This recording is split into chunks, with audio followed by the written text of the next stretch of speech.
A lot of people go through life doing things badly. Racing's important to men who do it well. When you're racing, it's life. Anything that happens before or after, it's just waiting.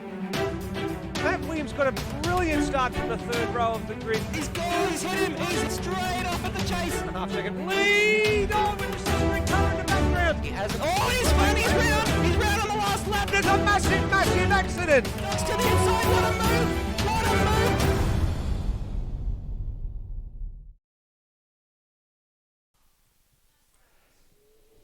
Good evening, everybody. Welcome to the second round of the AMS Oz Supercars Championship for 2020.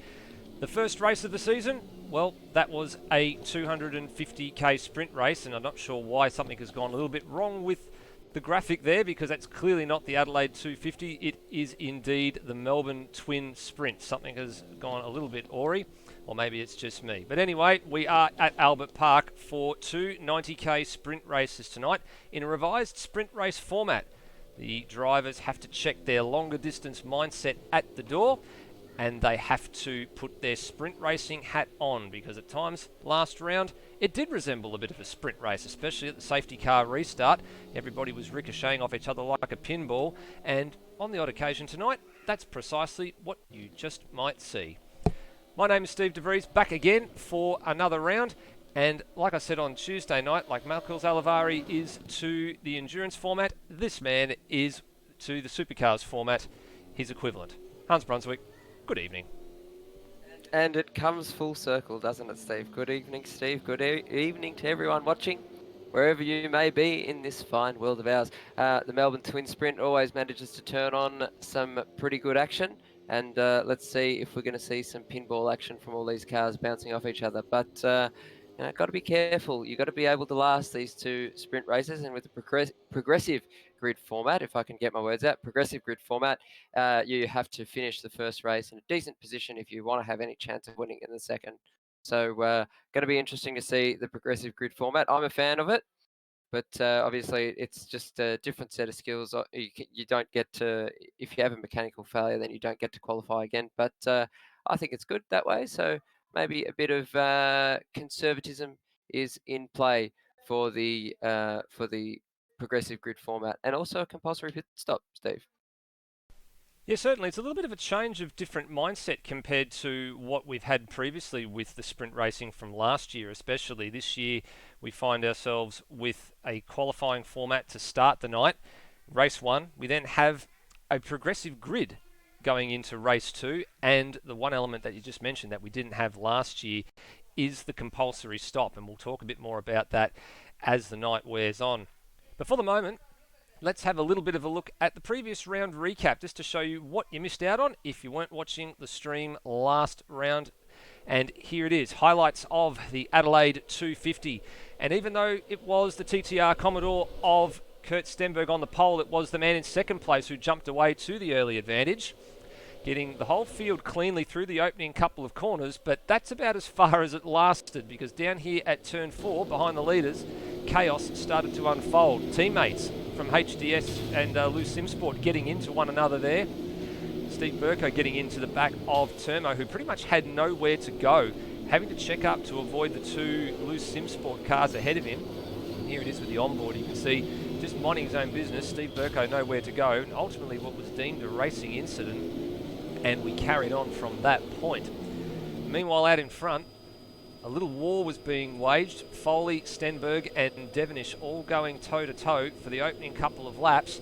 It would only last about 3 laps though, with Foley having to cede places to both men in the second half of the third lap. Stenberg got down the inside at turn 9.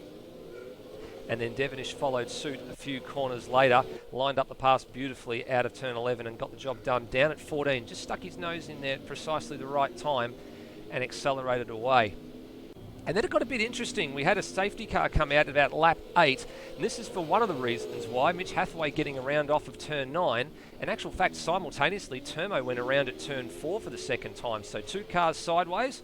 That brought out the safety car. That triggered a flurry of pit stop activity. You can see quite a number of drivers getting into the pit lane rather late decision making to come in. And in actual fact, not only did it trigger that, but it also meant that Brenton Foley was able to jump the Synergy Sim racing car of Scott Nolan in the lane as well. But it did leave a couple of cars out in front that did not stop. So this trio did not stop along with Lewis Wedding. And on the resumption, this is what we were talking about before. It almost resembled a sprint race. People pinballing off each other. Burko was a real roadblock while the two Ford Falcons managed to try and get away out in front. It got really interesting down here at turn 8. Have a look at this. Stenberg got the job done, but about 3 cars all got the fence and got into each other as they all tried to sort themselves out, those with newer tyres rather than those with the older tyres, taking full advantage. And it really was a bit of a concertina effect. Steve Burko was literally ricocheting just about off every car that went past him. For the better part of the first half of the race, this was the battle we were watching, actually. It was Brenton Foley and Scott Nolan going toe-to-toe for pretty much the first 38 laps of the 78-lap race. Nolan would get the pass done for the second time down at turn number 9.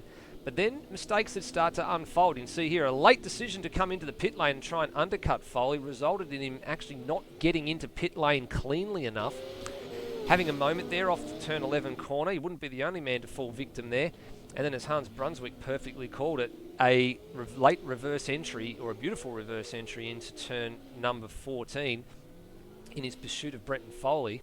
It wasn't all smooth sailing for Foley, though. We were wondering why he was missing his bonnet. We didn't catch it. That is what happened. He soldiered on for another lap and then actually had to come in. This young man was doing quite well on his debut. He was running in 6th place at one stage, Blake Tilbrook, and then you can see the puffs of smoke there. That Mercedes very quickly became a barbecue, and within about 15 laps of the finish line, his race was over. Good solid debut up until that point, though. Stenberg was pushing really hard out in front. He was hitting the wall at every point of the circuit. He was lucky to get away with that one right there. That could have nearly ended his race. But in the end of the day, he led about 75% of the race distance, and despite the late pushing and hitting those walls, he did end up taking the checkered flag quite comfortably at the end of the day.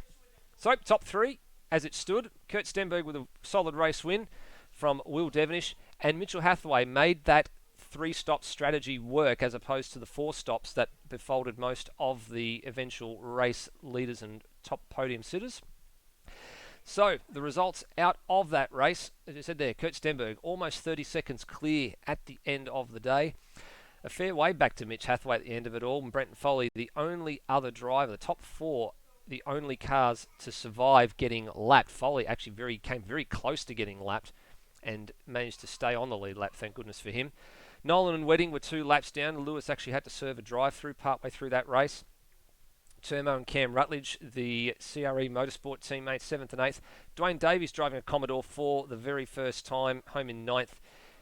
And Steve Burko and Billy Dougal-Salong are the only other drivers to standings for you a little bit later on. We go over the page, and there are your 4 non-finishers. As we said, Blake Tilbrook, unfortunately, had an engine issue in his car, just buzzed it on the downshift. Pete Savage had an internet disconnection. Glenn Miles had a bit of drama, and Zach Ross also with internet disconnection dramas. But Hans, it was a pretty entertaining first race for the Supercars Championship here at Automobilista Australia. Yeah, it certainly was. It actually turned on some pretty amazing racing, Adelaide, and what a fantastic effort by Kurt Stenberg. Nearly lapping pretty much everyone except for the top 3 cars. But then, thankfully, he didn't actually get to lap Brenton Foley. But yeah, he came very close. He came probably about 10 seconds away from lapping Foley. So it just sort of shows the level that Kurt Stenberg is at, and it's going to be very tough to catch our championship leader if he continues with that form tonight.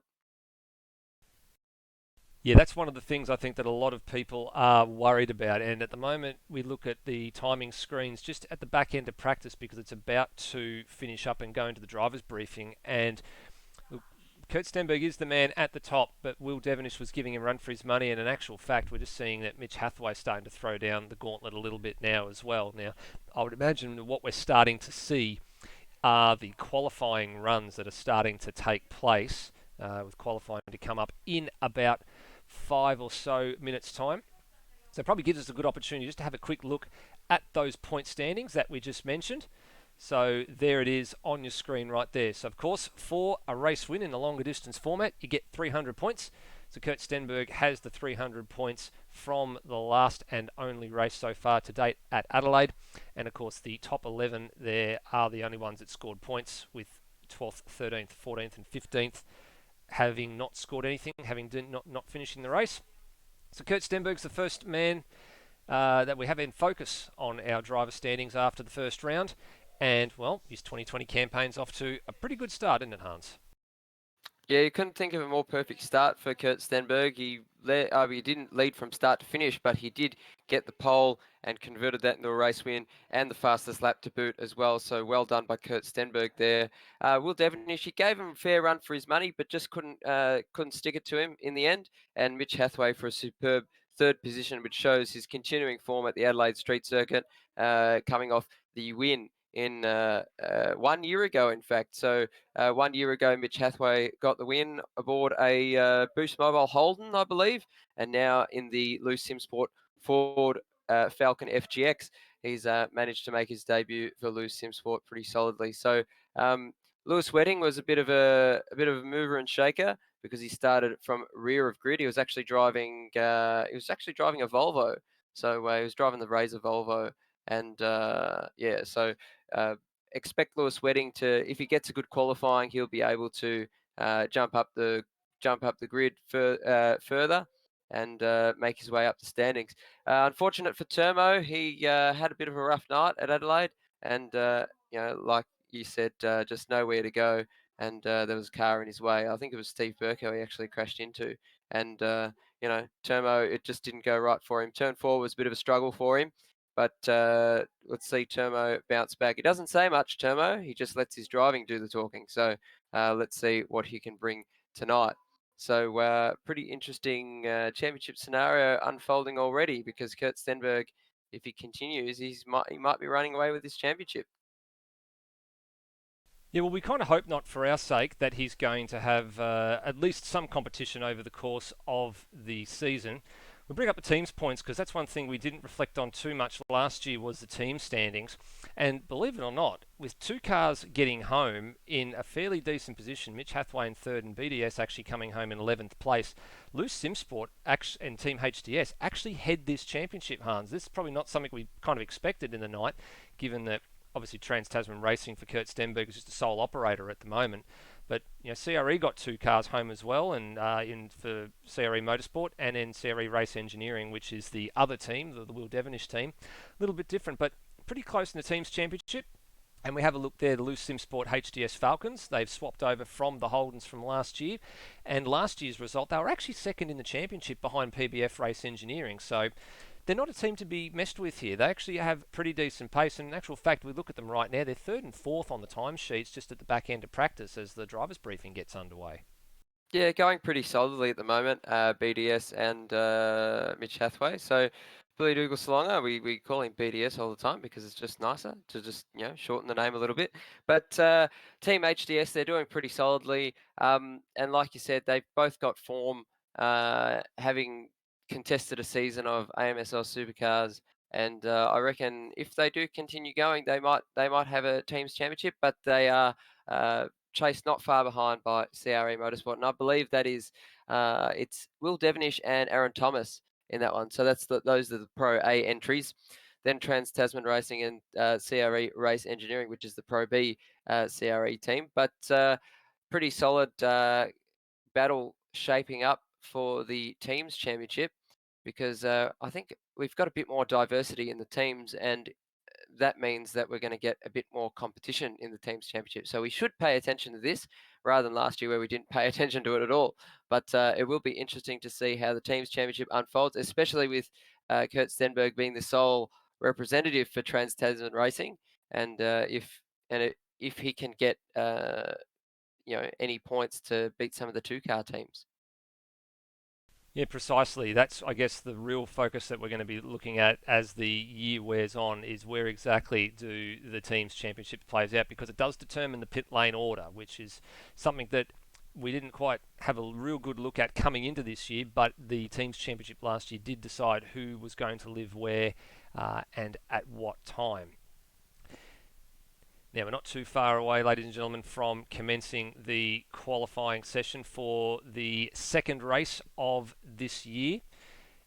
So, of course, tonight there'll be race 2 after qualifying. Then there'll be a grid just manually assigned for race 3 by virtue of where you finish your first race tonight. So it's called the progressive grid format. It's a format they commonly use in local state racing. And we are on the cusp. I think, Hans, you're just keeping an eye out over there just to see what's precisely happening with the qualifying for the minute. We just had a little bit of a drama here on our end with our feed.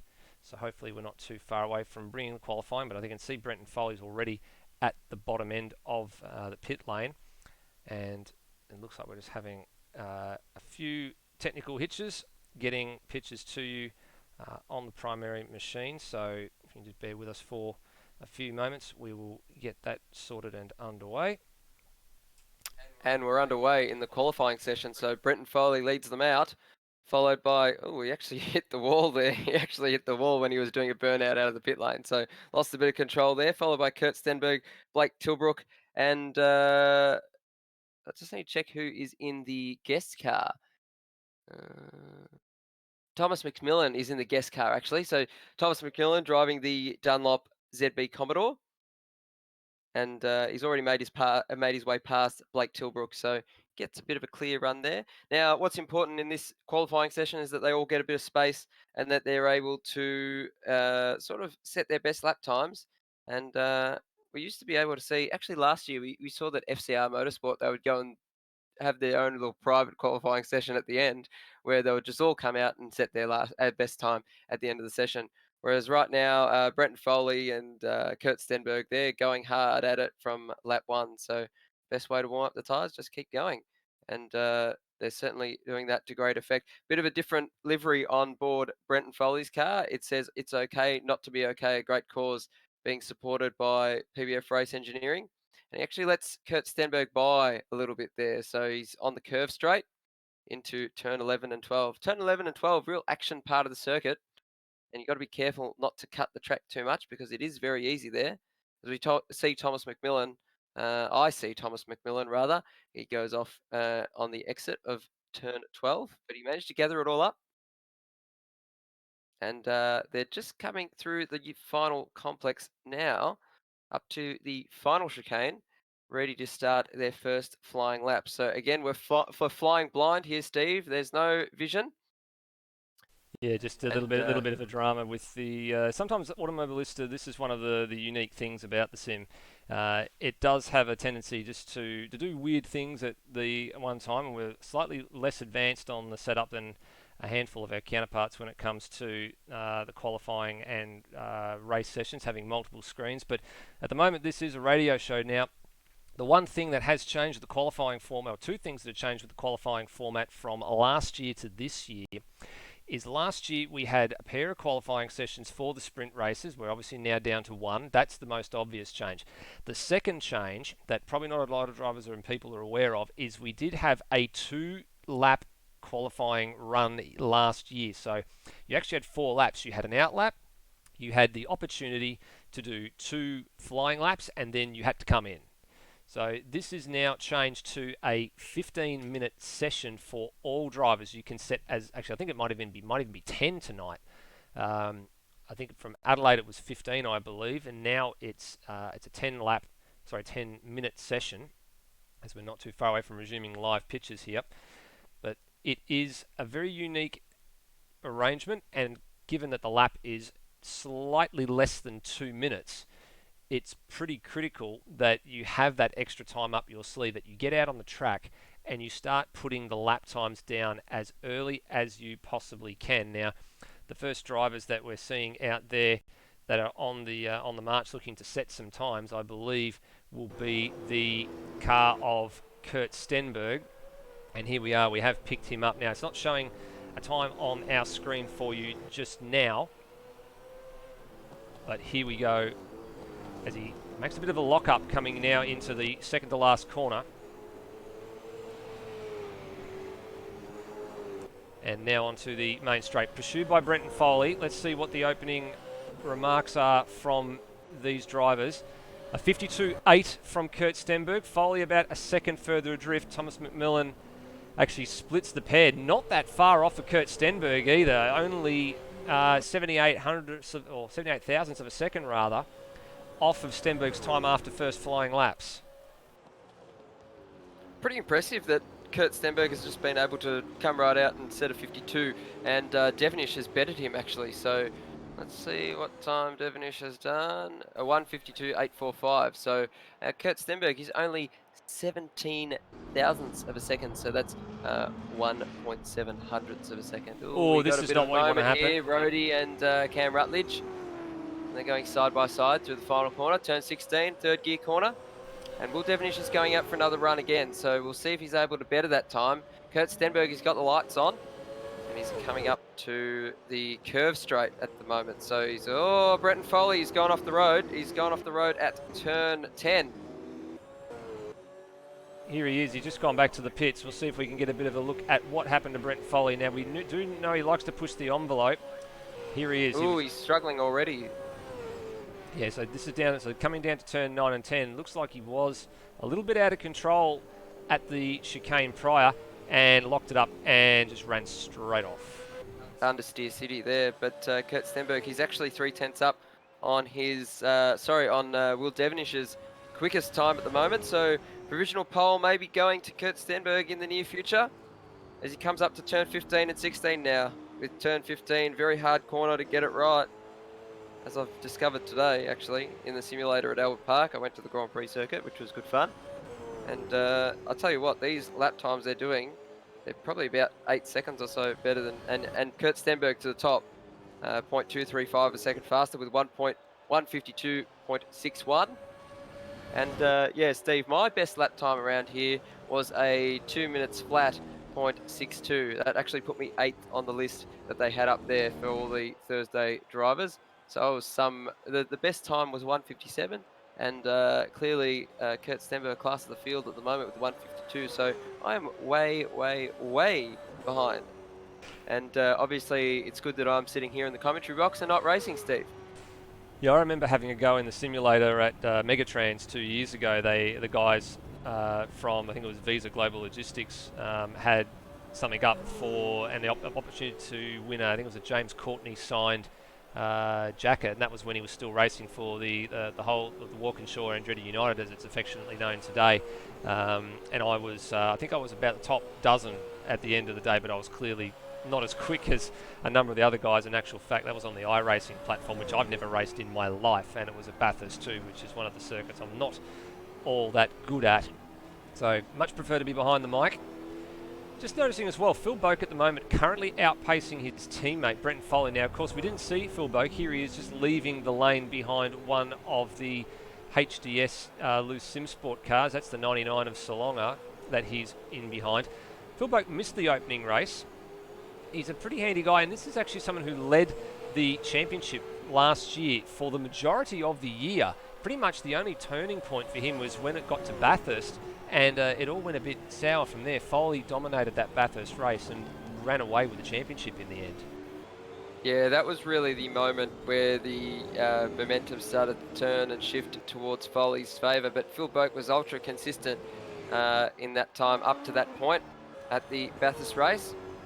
And we're watching Lewis Wedding now. He's about to come over and set a flying lap, 1:53.63. So that pushes Phil Boak and Brenton Foley down. And Lewis Wedding takes his place, provisional 4th place in this qualifying with about 2 minutes to go, just under 2 minutes to go, Steve.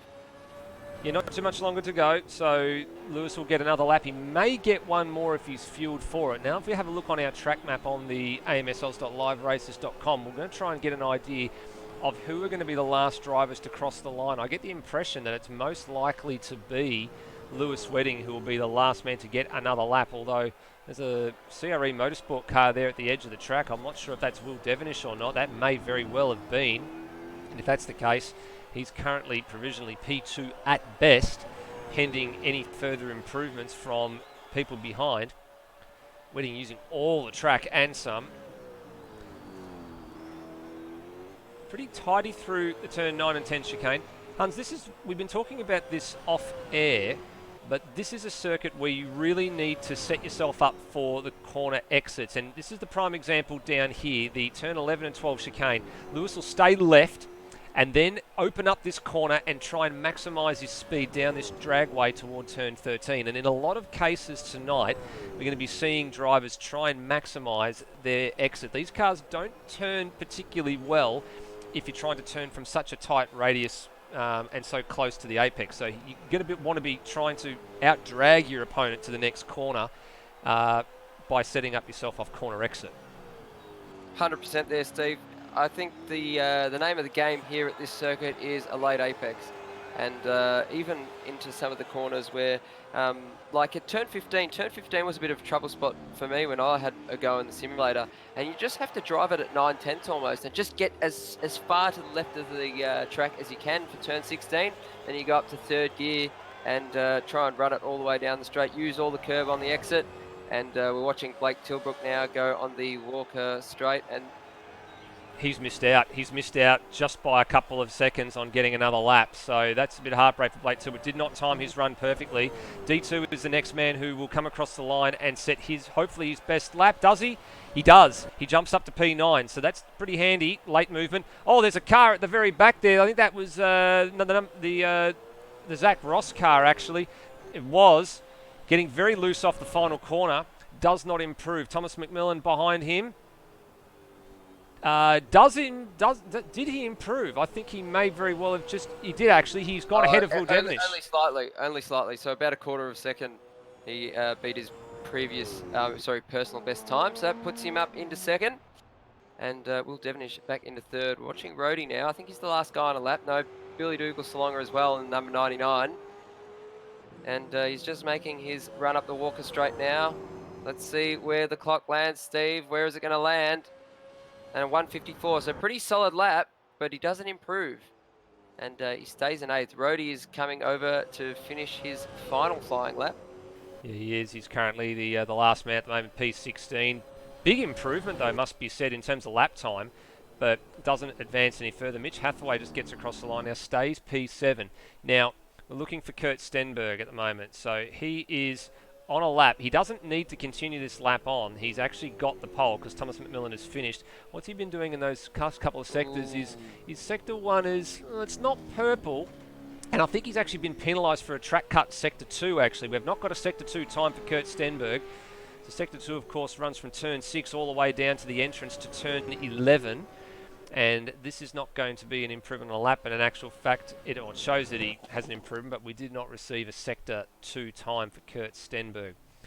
So it was about 1/10 of a second, or 1.7 tenths of a second off his best time. So he doesn't improve, but still stays on pole position, Kurt Stenberg, for tonight. Certainly does. So Stenberg and McMillan, the front row. Thomas McMillan making his first appearance in AMS Oz Supercars for the year. Devenish and Wedding off the second row. That's a really nice, juicy top 2 roses. And then you get back to Boak and Foley. And then the HDS Loose SimSport teammates sharing row 4. So not a bad lineup. And in actual fact, it's one of the things we've been doing this year with AMS Oz and in particular Supercars is sharing the love around a little bit when it comes to getting people involved in the different aspects of sim racing.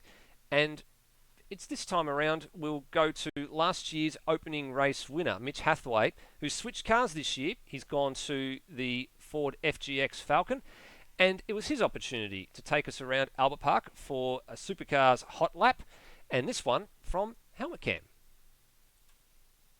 G'day guys, I'm Mitch Hathaway, driver of the number 31 Loose SimSport Team HDS car, and I'm about to take you on a hot lap around the Albert Park Melbourne Grand Prix circuit.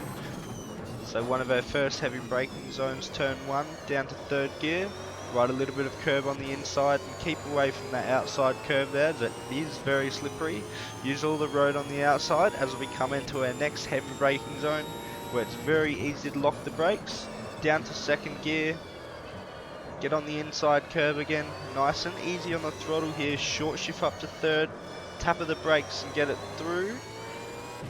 Up to 4th gear, tap the brakes again, off the gas, Use all your exit curve there. Up to 5th gear. And we're going back down to 3rd gear here. Ride the inside curb, use all your road on the exit. Now very easy on the throttle, it's very easy to lose the rear end here, a lot of horsepower in the back of that car. Get up to 6th gear, down back to 2nd, jump a little bit of inside curve there, short shift again, up to 4th gear. We're going to turn in there where that shadow is, flat on the gas.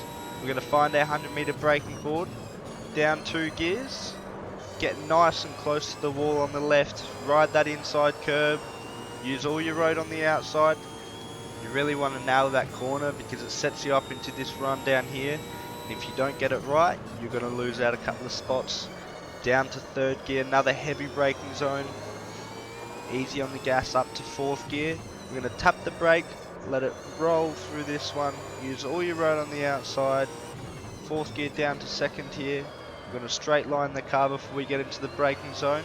And another tricky corner here up to 3rd gear. Easy on the throttle, turn it around, and you're back on the home straight. And there is a lap of the Albert Park Grand Prix circuit. I hope you guys enjoyed the racing tonight. Thank you for coming on board. Thanks very much to Mitch Hathaway for his on-board commentated lap. This is the circuit that we're at tonight, the Albert Park Grand Prix circuit, which in real life is about to host the opening round of the FIA Formula One World Championship this coming weekend. It's a track we all know pretty well. It's been around, believe it or not, now for 25 years and has seen plenty of supercar action over the years. As you can see, the highlights there in the top right-hand corner from last year's sprint racing, which was fantastic, I have to say. Plenty of side-by-side battles, which is what we expect to see tonight. Track records down there at the bottom, which I'm happy to report the qualifying lap record has actually been broken tonight by Kurt Stenberg, so that's 2 from 2 for Stenny on the season for qualifying records. So you're going to add the race lap record? I dare say it's a very real possibility tonight, Hans. A very real possibility indeed, with Kurt Stenberg's format breaking the qualifying and race records. But the Albert Park circuit, there's not much we can say about it because we all know it so well, and we've all seen some good action in Automobilista Australia and ARW, whatever we've been watching over the years. And everywhere, pretty much everywhere can be a hotspot here because, like you said, it's all about getting the lines correct through the corners, and it's all about setting up your exit.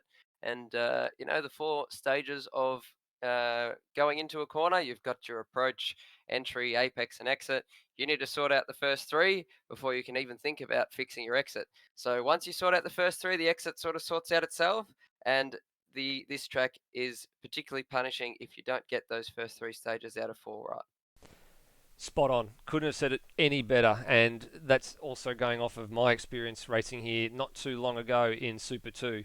All about braking in the straight line, making sure your turn-in's precisely right, because the earlier you get those 3 elements right, the quicker you can get to the gas pedal to maximise your exit. And the fine examples of that are turns 1 and 2. The chicanes are predominantly where it's at because you have punctuated long straights. So turn 1 and 2 followed by a fairly decent straight.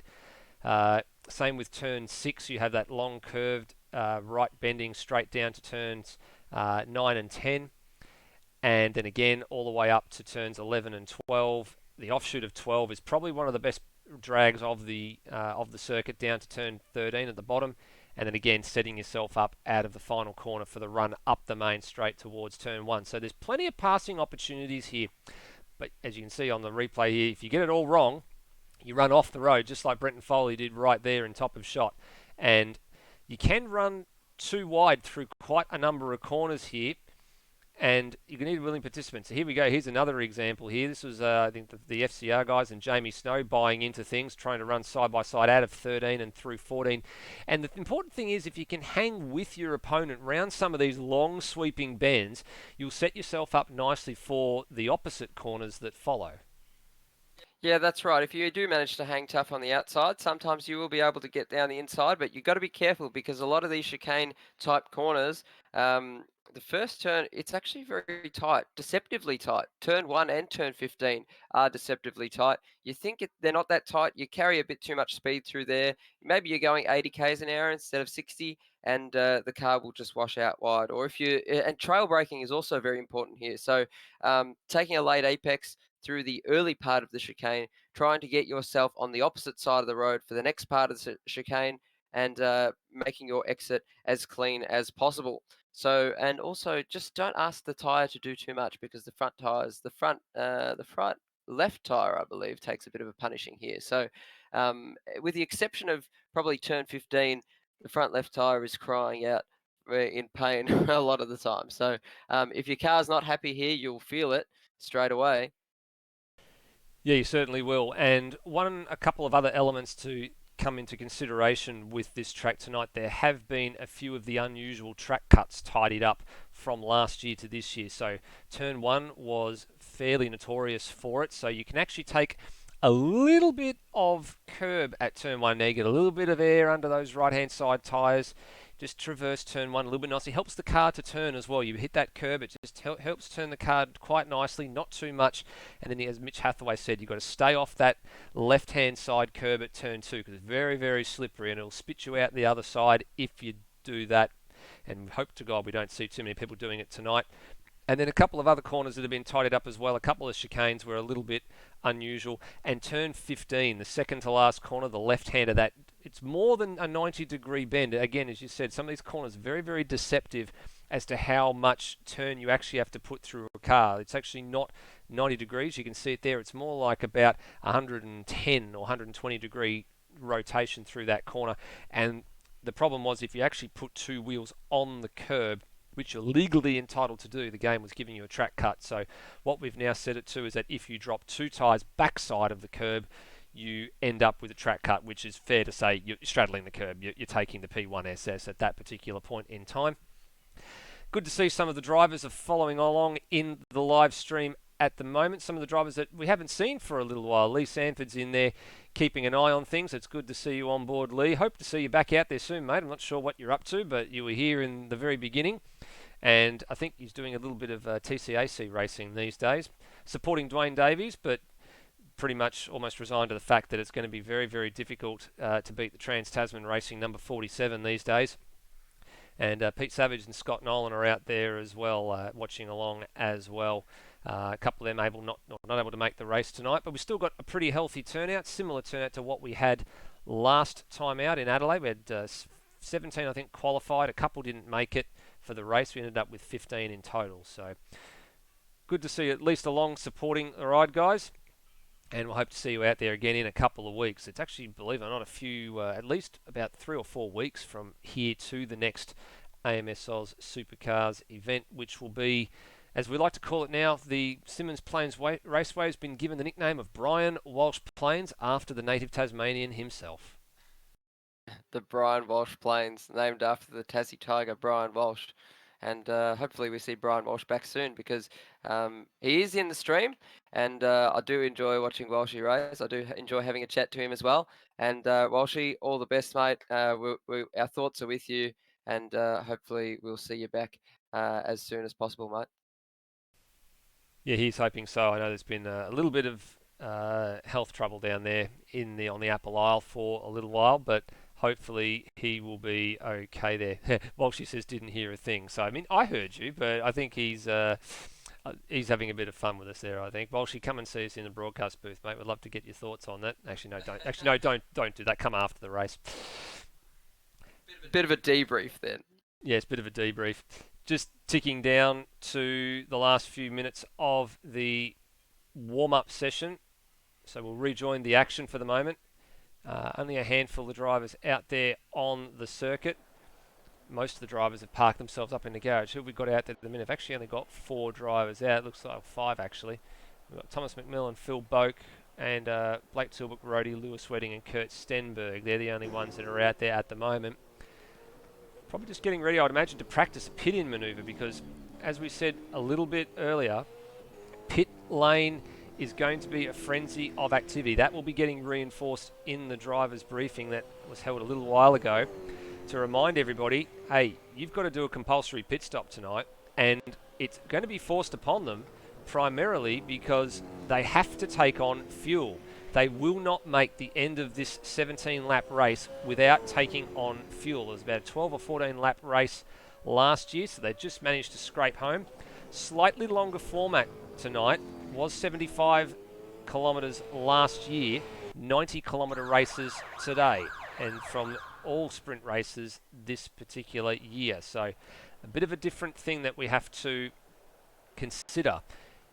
People may be looking to go slightly aggressive on their setups, try and get out in front, build a bit of a buffer, and then sort themselves out maybe sort of midway and then split the strategy down the middle. Some might take it right up till the very last minute. Hans, I think we're probably going to see maybe a flurry of activity a little bit early and then maybe some reaction to others stopping around them, not wanting to get undercut or overcut as a result. Yeah, you're sort of praying for a safety car if you end up leaving your pit stop until very late along the line. So we will expect the pit lane to be a flurry of activity in the early stages of this race, probably by about the halfway point. Unless you're just setting the world on fire with some really demon lap times, it's probably sensible that you just go and pit first. But then obviously you want to get into clear air and you want to be able to set some pretty decent lap times in clear air. And they're going off for their siding lap now, and off pole position again is Kurt Stenberg for Trans-Tasman Racing, broken the qualifying record, and following him is Thomas McMillan in the Brad Jones Racing Dunlop guest car, and hopefully we'll be seeing a livery for him sometime in the near future, Steve. Will Devnish for CRE Motorsport stayed in provisional second place for much of the qualifying session until Thomas McMillan ran over the top of him with an impressive lap time, and we'll be looking for some redemption after Adelaide with Kurt Stenberg absolutely driving away from him. Following him is Lewis Wedding back in his usual FGX Falcon. Last round he was in the Razor Volvo, which is actually driven by Jono S. So hopefully we'll see Jono S later on in the season take up his rightful place in the Razor Volvo. Phil Boak, the first of the PBF Holden Racing Team Commodores. And now it's actually unusual because we're seeing Phil Boak ahead of Brent Foley. And speaking of Brent Foley, he's off in 6th position. And he is right next to his teammate, and a bit of a different livery, as I hinted earlier in the qualifying session when we were flying blind. It's okay, it's are you okay day actually, or it's okay not to be okay. So good to see that he's getting around it. Yeah, it's okay not to be okay. So good to see that Brent Foley is getting around the cause. And Mitch Hathaway, the Loose Sim Sport Team HDS, leading the team's championship at the moment. Are they able to consolidate their position and in the team's championship? In 8th place, right next to him. It's like we're seeing all these cars paired together. The second of the Team HDS Loose Sim Sport cars, BDS, with a pretty solid qualifying effort. And like I said earlier, we should be able to see them consolidate a good run on the team's championship. Dwayne Davies for PBF Bundaberg Racing. So that's one of the Pro B cars for PBF, and Dwayne Davies still not used to him seeing issues, and hopefully those hardware issues don't rear their ugly head again tonight. Cam Rutledge off in 11th for CRE Motorsport Pro B in 015 car, and he's followed by Aaron Thomas in the CRE Motorsport Pro A car in the number 91. Then behind him, back to the CRE Motorsport Pro B team, Termo, who's looking for a clean race this round, and hopefully he doesn't get caught up in someone else's accident.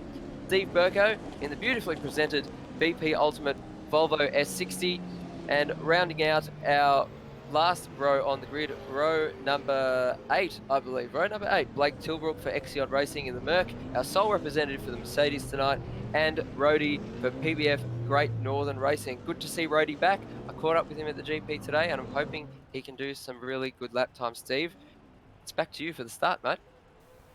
Thank you, Hans. A little bit of a slow form up at the back of this grid. The drivers on the front row have been waiting an awfully long time.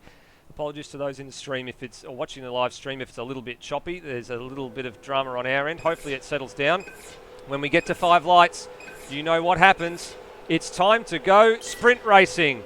Away we go. Fairly even start off the front row. Maybe just slight edge given to Kurt Stenberg. Brenton Foley's had a ripping start from the third row of the grid. Went around Lewis Wedding on the right-hand side. Wedding's now hurrying up. Will Devonish behind, but it's a ZB Commodore 1-2, followed by Brenton Foley. Everyone kicking up a little bit of dust on the exit of turn number 2 as they stream down to turn 3. First heavy braking zone. Foley already having a look at Thomas McMillan, just tries to stick his nose in there. He's commanded a little bit of space, but he's on the wrong side for turn 4. And now Devonish has decided he wanted to have a little bit of a go as well. The HDS cars have maintained about 5th and 6th or 6th and 7th, I think, just looking a bit further back. But out front, Kurt Stenberg's already trying to pull a gap. Demon start by Brenton Foley. He went around the inside and he nearly took the Daniel Ricciardo line through there. Fortunately, no splitter issues, and he's up into 3rd place. So Demon start off the line for Brenton Foley, and he pushes Devon. Oh, he got the fence! He got the fence on the exit of 8 as well. That's very, very dangerous, pushing way too hard. Sorry to cut you off there, but Devonish is now giving him a huge hurry up. Foley's right out sideways, going through turn 10. Devonish is on the outside now. When he gets to the 100-metre board, who's going to be the one ahead? Is it going to be Foley? Yes, just. Devonish on the wrong side of the road. He couldn't consolidate at turn 11. But let's see if he can do. Oh, someone's around. That's Lewis Wedding. Lewis Wedding has done a full 360. He's come off of turn 11 and 12, done a full 360, and somehow managed to avoid contact. Through goes his teammate. Now here it is. Gassed it up too early. Gassed it up miles too early, trying to maximise the exit. Steve, I reckon he got a hit because the car just suddenly broke to the right and just went around.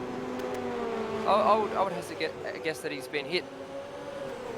Possibly. It didn't look like it from where we were standing. It just went around rather gracefully, or where I was standing anyway. And he's now putting the blowtorch on the back of teammate Zach Ross. Disastrous start for Lewis Wedding, starting on the 2nd row.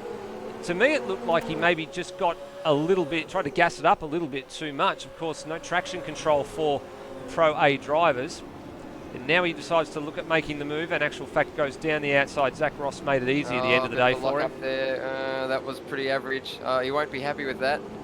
But Lewis Wedding, if he did get hit, he's going to be pretty livid about that one. I don't think he's going to live that down anytime soon. Meanwhile, at the front of the field, Thomas McMillan in the Dunlop Super Dealers car.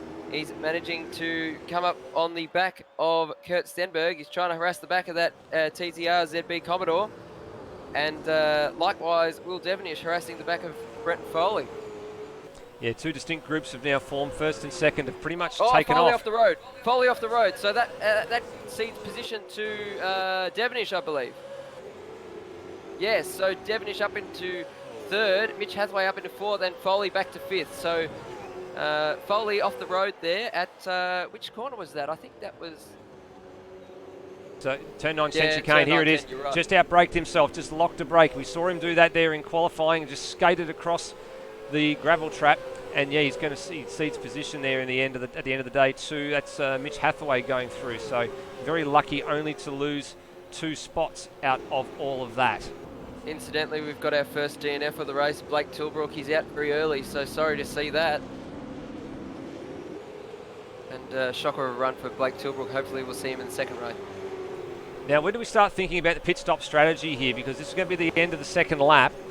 Some drivers, I think, will probably, as I said, will start to run it maybe to halfway, and some might go a little bit early. Foley maybe could be thinking about a different strategy here, given that he's a bit further down the order. So too Lewis Wedding. Do they come in a little bit early and maybe try and get out of traffic and just run their own race?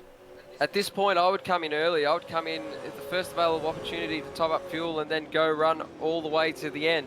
So with Foley and Wedding being buried in the pack, actually Wedding is sort of in his own clear air at the moment. And Dwayne Davies is actually taking that opportunity now. Sorry to cut you off, Dwayne Davies. So Dwayne Davies is the first to take service, and that puts him behind Rhodey. So let's see how that strategy goes for D2.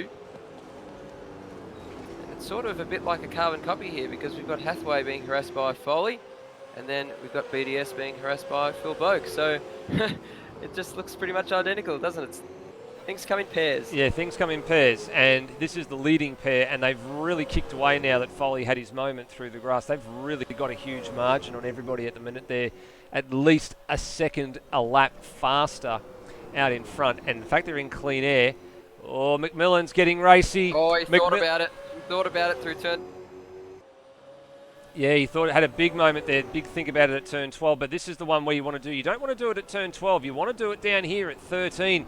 And he's getting really close. He gave him a bit of a nudge there. Sorry, Steve, I cut you off. But he gave him a bit of a nudge through there. A big hurry up.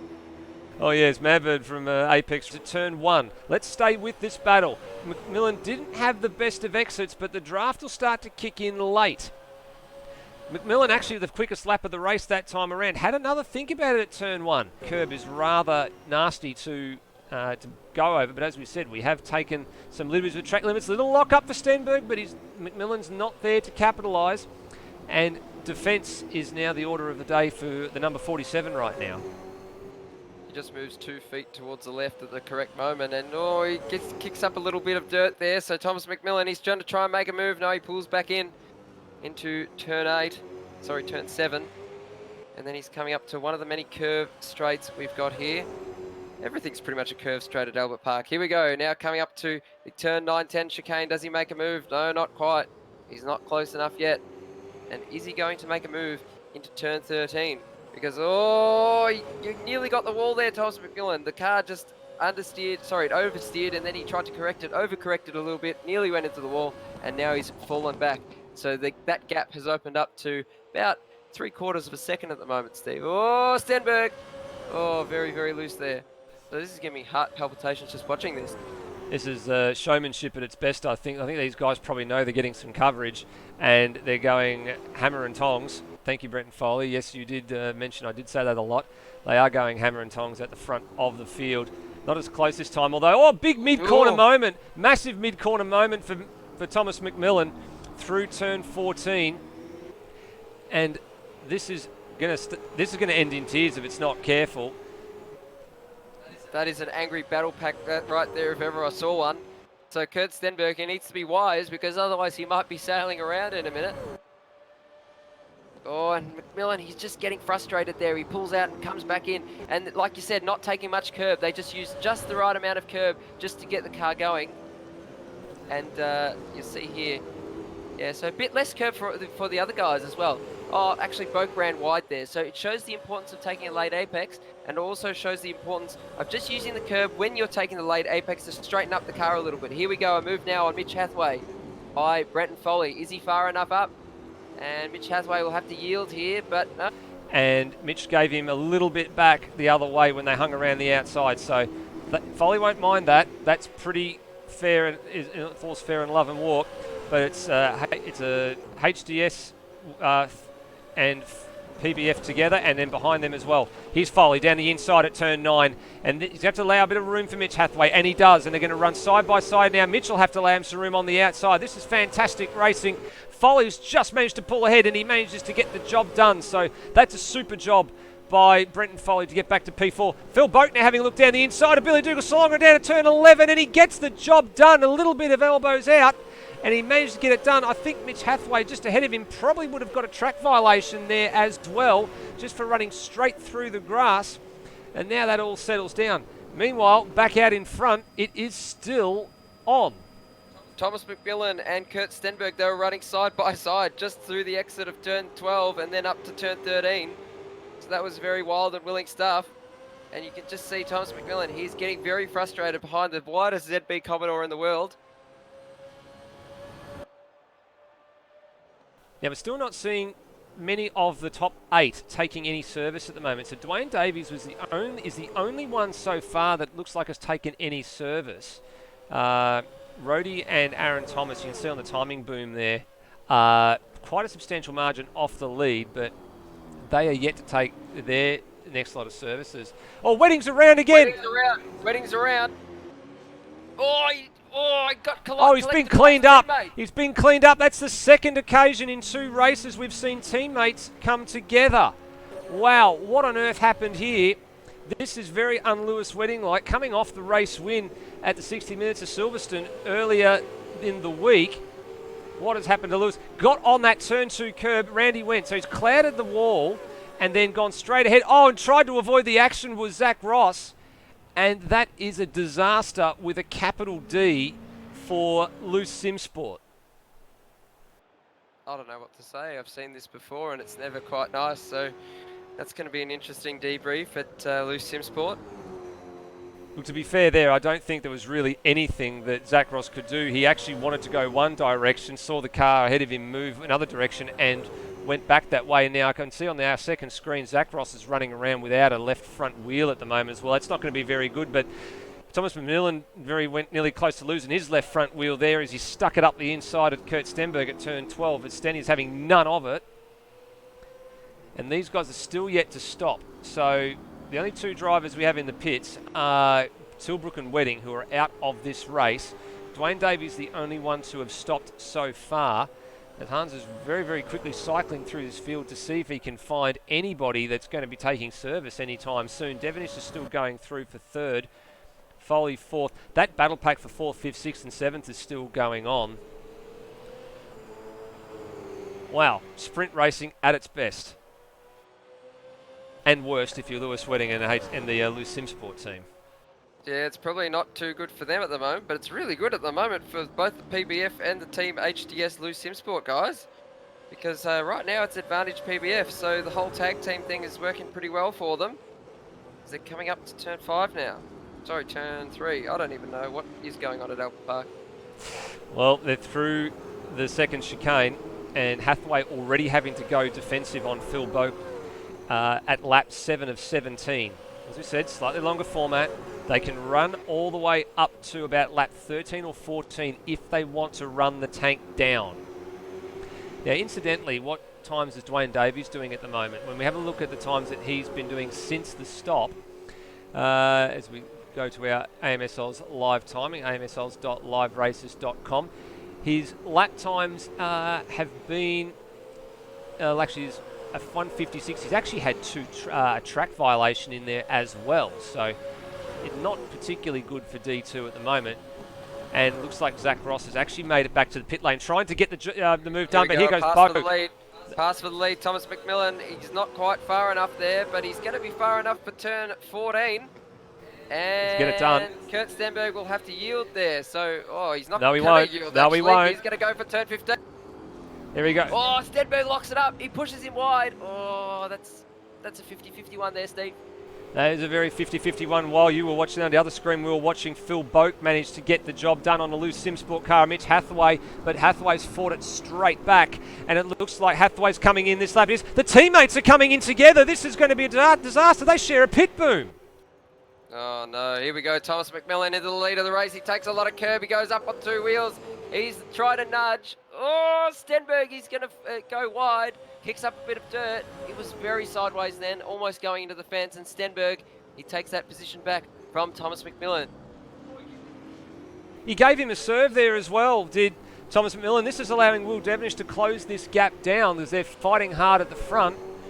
Meanwhile, I want to go back and have a look at what's happening in the pit lane with the the HDS cars on. Zach Ross in there too. They've both taken service side by side. That's a disaster. That's a disaster, and that's actually lost BDS a lot of ground. So it was looking quite good for BDS there, but then a bit of a tactical miscue for Team HDS. Oh, Thomas McMillan, he looks down the inside of turn 9. Is he far enough up? No, not quite. He needs to set up another move down at turn 13 again by getting a good run through turns 11 and 12. A little flip-flop. It's a little flip-flop, don't you think, Steve? Turn 11 and 12. I call it the over and under. The over and under. It is a little bit like that, yeah. You just got to get a bit more curb through there, a bit less curb through turn 12. Now, with all this battling that these two are doing, Devonish has closed the margin down to 2 seconds. If I was Devonish, I'd be in right now and try and affect the undercut as best I can, because McMillan has a look down at turn 12 again. And that ZB Commodore or Will Devonish is really starting to loom large in these mirrors, and McMillan will know it. He's going to try and force a pass somewhere along the line. Belching flames from the Trans-Tasman Racing number 47. Is Devonish going to come in? No, he's going to continue on. So he thinks he's got the pace to match it with these guys. Oh, he got the fence there on the exit of turn 16 as well. You don't want to be doing that. So the lap times from the two guys at the front of the field last laps, they were 55.0 and a 55.2, and Devonish is a 53.6. So this lead is being erased, or the advantage that these two at the lead enjoyed is very quickly being erased by virtue of the fact they're squabbling.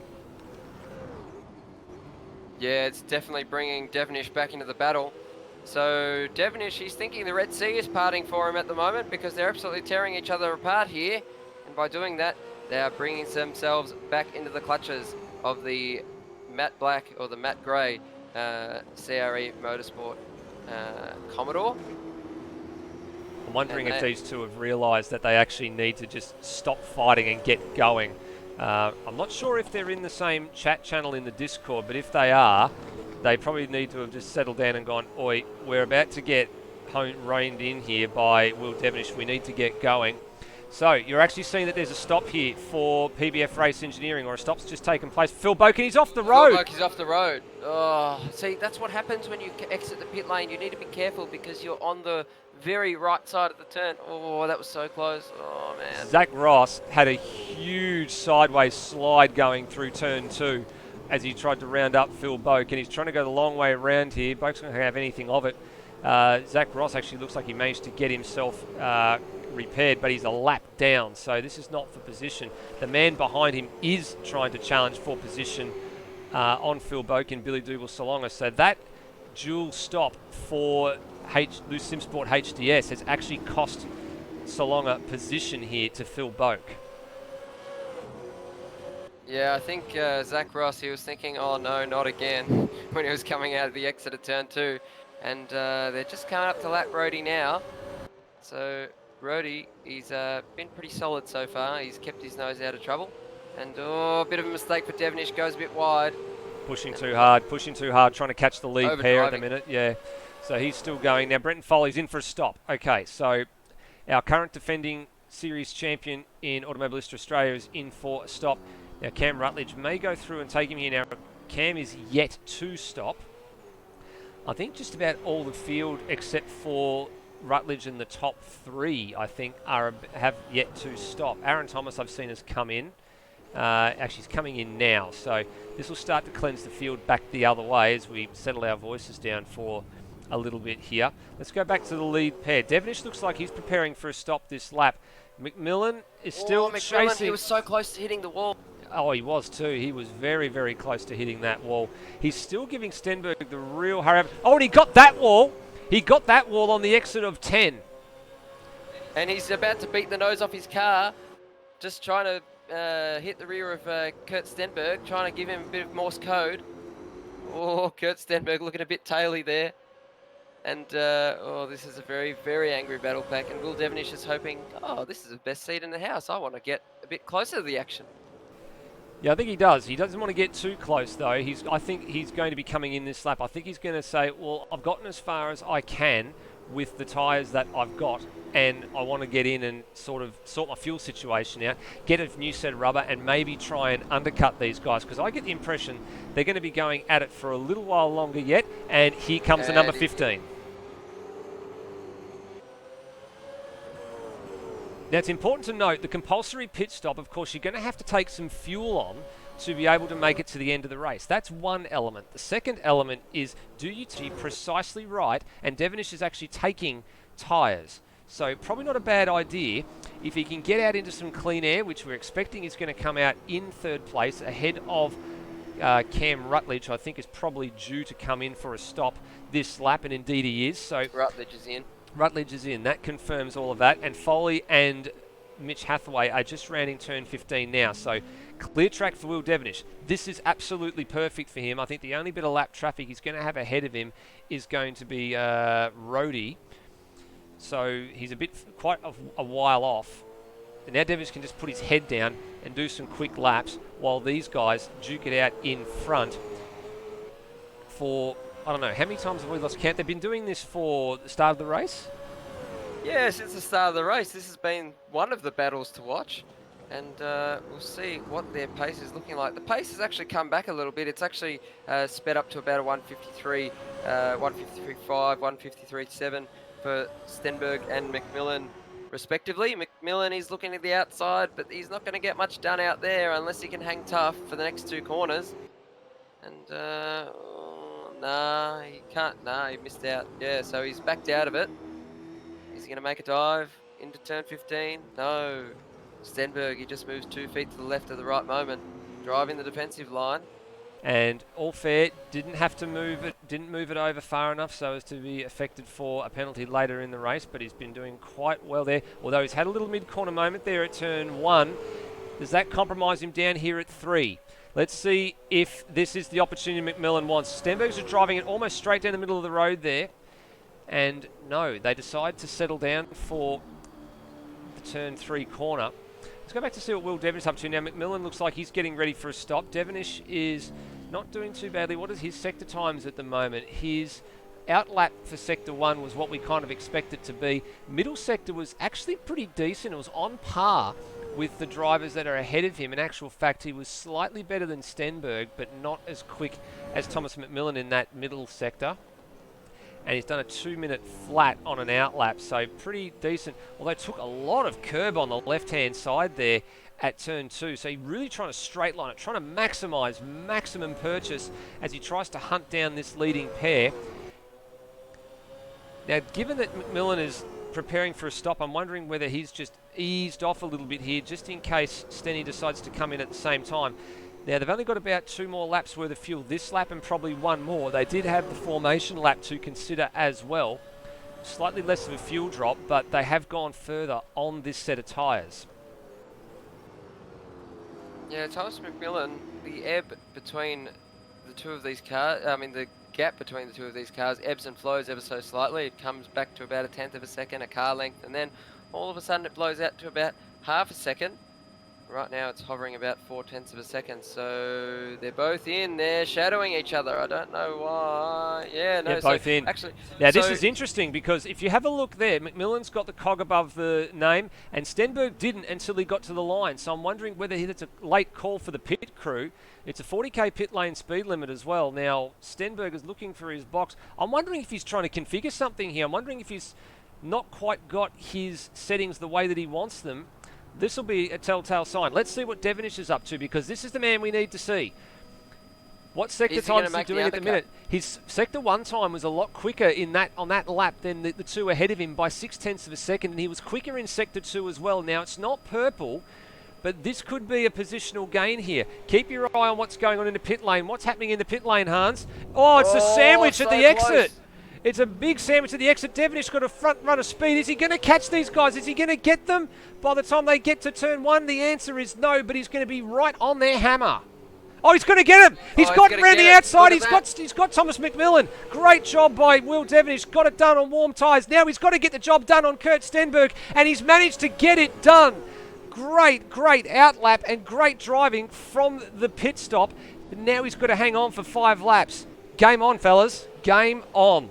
Stenberg and Devonish were bumping and grinding side to side on the run into turn 3, and advantage Devonish as he does make the undercut, and battling too hard between McMillan and Stenberg has really hurt them here. And Devonish was just, that is actually centimetre perfect. You could not have timed that better, and fantastic. And Dennis Cometti would be proud of you right now to bring up that line. You're absolutely right. I would say it's centimetre perfect. That was millimetre perfect. There was absolutely nothing in that. You could not fit a cigarette paper between them, tally ho. Oh, yeah. And on top of that... Devonish, he's pushing hard. Oh, yeah. And on top of that, it was full commitment by Will Devonish to go round the outside at turn 1. That is not a passing move you typically see. He had a full head of steam, got right around the outside, and was in position to hold it for turn 2, which was the important piece, because that curb is slippery. That could have ended very, very nastily for Will Devonish if he got it all wrong. Now, they're also coming up to some lap traffic, I can see here as well, in roadie, so he's probably going to have to be very careful and allow them through on the main straight. And that's what you call licking the stamp and sending it, Will Devonish. Well, he's licked the stamp. He's sent it, but now it's got to get delivered to the destination. The destination is the start-finish line, 4 laps from precisely now. So Rhodey will see this trio coming. Is he going to let him by, though? He's trying to hold pace here. He might have to do it now between turns 2 and 3. Oh, Devonish will be screaming right now. He'll be going absolutely bonkers, and I think, maybe... Okay, that solves it then. That solves the problem, and I think that may have actually been Rhodey doing that to himself. We will go and have a look at this just to see if that was of his own doing. Here we go. Down to turn number 1. Let's see if we can get this from a slightly different angle. Oh yeah, you got too much curb. You got way too much curb there at turn 1. You can take some curb, but you can't take that much. So that, for us, cleanses that scenario. And it still means that Devonish is in the lead of this race, but very much an angry trio of cars at the moment. Oh, and they were very close to getting the fence there on the exit of 8 as well. Now Foley and I'm looking a bit further back. Now Foley and Mitch Hathaway. Mitch Hathaway's retired. So Mitch Hathaway's had a moment. I saw Foley had jumped above him in the standings to P4, and I saw a cloud of smoke behind. So what's happened to Loose SimSport HDS car? Oh, off the curb at 5, and a big, big moment. That will have caused major terminal damage. So that's what the smoke was for. Big moment on the exit for Hathaway. Jeez. Meanwhile, Devonish, he's driving very defensively, and he's just trying to move the car towards the inside of the corner ever so slightly and make it a bit more difficult for Stenberg. And likewise, Stenberg doing the same to McMillan. Oh, lock up, that's disaster. Big disaster, big lock up. And the defensive driving comes unstuck. The pressure pays off for Stenberg, and now this pair are going to race off into the distance, I think, and then now McMillan decides it's the time to make the move. Here he goes on the run to turn 1. This is the traditional passing one. Down the inside, is there going to be a switchback and an overlap here? Devonish thinks he can stick his nose in. Stenberg's going to try the outside. He's got 4 wheels in the grass. Devonish is going to buy into this one as well, and they're going to run side by side down to turn 3. It's going to be nearly 3 abreast for a minute there, as Stenberg fights it back on the inside. A little bit of bumping, not too much, but McMillan's going to come out the other side just with the advantage. Devonish decides to stay with McMillan here as Stenberg tries to go on the inside for 5. This is where Mitch Hathaway had his accident. Devonish going to try and go with Stenberg. Go with Stenberg here, Will. He doesn't go with him because Stenberg's going to have the higher ground on the inside. This is like Super 2 a couple of weeks ago. Fantastic side-by-side action through the opening half of this lap. Oh, and there's a touch there as well. Big, big touch, Devonish and McMillan. And, just settle down, fellas. There's only 2.5 laps to go. Pick your opportunities, but those opportunities are fast running out. It looked like Devonish had to get out jail free card because Thomas McMillan and Kurt Stenberg, they looked like they were fighting pretty hard over it, and that brought Devonish back into the battle. But, here we go. McMillan around the outside. Oh, does he make it happen? Oh, bit of a track cut there. That might be a track cut. I think all 3 of them got it. I think Devonish got it for shortcutting it, so did McMillan, and I think Stenberg ran straight on at the exit, so probably they all got one there. Devonish going to try and ran him up on the outside here at 12. No, sorry, 13. It's not turn 12, 13. This is wild, racing up to turn 14 now, Steve. And let's see what's going to happen. Try to go 9/10 through here, boys. Oh, a little lock up from Will Devonish as well at the back end of this. This is like the got one more bullet left in the chamber when it comes to the final lap. Mate, this is more like a Russian roulette with a loaded gun. And that's how you have fun, mate. Well, that's how you might have fun. I don't have fun that way, but I've never. I wouldn't want to play Russian roulette. It's probably what these guys are playing at the moment because they are taking shots left, right, and centre. Oh, Devonish, he laid on the brakes. He nearly used McMillan as a brake there. They all live to fight another day, which is very impressive. They do. Hey, I'm going to draw your attention to something I've just noticed. Phil Boak has actually gotten past Brenton Foley somewhere on the track. I think that was on the previous lap as well. Yes, it was. Foley actually had a scruffy middle sector, so that's something you don't see every day. Normally, Foley's the one that is affecting the passes and holding on at the front. But that's actually pretty good for Phil Boak to be ahead of the teammate here for the moment, getting a few extra points. Always good for the inter-team battle. That's pretty close on track between those. Burko and Rutledge is the other battle that's interesting as well. These two just across the line. That lovely flat plane crank sounding Volvo number 7, the BP Ultimate Top Gear Racing entry, and he gets a little bit deep there. Cam's putting the pressure on, which is great to see. And these are the only few battles that are starting to unfold here. We go back to the leading trio because there's going to be one more lap left to go. Now they've dropped Devonish. Stenberg and McMillan have dropped Devonish to the tune of about a second here now. Does that mean they're free to fight for the victory? Well, they're going to have to fight. It is time to pretty much pull the punches that you need to pull right now. You've got one more lap remaining after this. Time for the gloves. Down the outside! Down the outside! Did he get it done? No! He actually ran too deep. Oh, he runs wide. Oh. And that's compromised him too. Now Will needs to strike. Will needs to strike immediately. and he's not going to get it done. He had a moment off the final corner. He was not close enough to capitalise, and Stenberg with the fastest lap of the race at the time when he pretty much needed it most. Nearly 0.8 of a second faster. Impressive from Kurt Stenberg. Considering this late stage of the race, and he didn't take tyres either. New race lap record. Unless he makes a bit of a mistake, the real fight's going to be whether or not Devenish can apply a little bit of pressure to Thomas McMillan. And if he keeps doing things like that, running 4 wheels across the grass, he will be under some pressure at the end of this race. Now, I think Stenberg may just have enough in reserve here. It'll be 150 points to the winner of this race, 150 points to the winner of race number 2 coming up in about 15 or so minutes' time, with a bit of luck, as long as the server gets itself all sorted. Yeah, this top 3 is settled down. But what a fight, Hans. What a fight for the last couple of laps this has been. Very, very impressive, high-quality stuff. They waited until the very last lap to settle down, which is very... I mean, the racing they've been putting on is fantastic. And even now, the cars are looking not very pretty at the moment. They're all going onto the grass. They're not taking the pretty lines through here. They're trying to overdrive it as much as they can. Well, same but different, I think, is what the moral of this particular race is. There's 2 men that are on the podium that were there last round, but there's one that isn't. One of these things is not like the other, and that's the car in second place. But second verse, same as the first for Kurt Stenberg. 2 victories from 2 race starts for the year, and he keeps maximum points intact, at least for the moment. So a sprint race victory for Stenberg. Back to McMillan and Devenish for the top 3 places in our second race of the championship, the first race of tonight's proceedings. Well done, gentlemen. Now, Phil Boat coming under some late pressure here from Brenton Foley. Is there going to be a late switcheroo here, or is Boat going to lead home a PBF 4 and 5?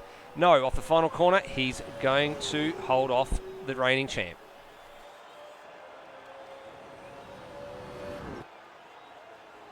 Nice little form finish across the finish line for the PBF boys.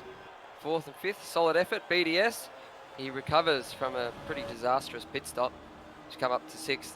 Mitch Hathaway should have been up there, but unfortunately DNF'd. I'm watching for Steve Burko now, sole representative for the Ovlov racing team. I love it how everybody decides to pronounce it in reverse. Well, actually, if you know that if you know your Arabic numbers, Volvo actually does spell a number in Arabic. I think it's 501550. Don't quote me on that one, but there was a taxi that there was a photo in Auto Action magazine many years ago. I'll take your word for it. Either that or Muscle Car magazine. Cam Rutledge home in 8th, Aaron Thomas home in 9th, and D2 is going to score a top 10 finish in 10th. And Termo's going to get home just behind for 11th. Now, Zach Ross and Rhodey, I think, are a lap down. Yes, they are. So they have finished. So Zach Ross actually came in after that pit stop and got the job done, getting his car repaired and actually getting out for some points, which is most important because he didn't put any points on the board in the last race. So top 3 making their way around, I believe, to the pit lane for the minute. They I think McMillan and Stenberg have stopped for some celebratory donuts somewhere on track, because Devenish is currently ahead of them at the moment. Well, Hans, there's Brian Walsh in the live stream is already putting his money on Will Devenish for race 2. But there's an interesting side note to this, and that's that everybody has showed their hand this race on the... But I don't think McMillan and Stenberg will go to the very end like they did before, because they're leaving themselves exposed to the opportunity to have someone do the undercut on them.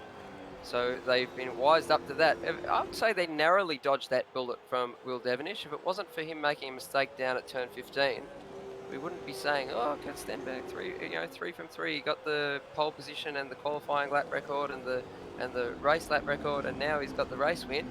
But I just think that they got to think smartly about this. They got to try something. He's missed the pit entry. Yeah, Stenny's missed the pit entry, and he's going to have to reverse. That's the only thing he's done wrong all race. Yeah, there's a little bit different procedure here in AMS Oz compared to ASC, Stenny. The pit, it's at the end of pit lane is where the photo takes place. I think McMillan doesn't realise this just yet. Ooh. There's a bit of argy-bargy in the pit lane here. McMillan's actually gone into his pit garage, so I don't think this is actually going to happen. Devonish is waiting at the end of pit lane, so I don't think that this is going to result in what we need to see. As McMillan has gone into the garage, and now I think he'll be in a little bit of, I won't say a little bit of trouble. He's not going to get penalised for this, but unfortunately we now only have just the two cars, as you can see here, Devonish and Kurt Stenberg at the exit of pit lane, as McMillan has decided, bugger you lot, I'm going to go and have an ice cream.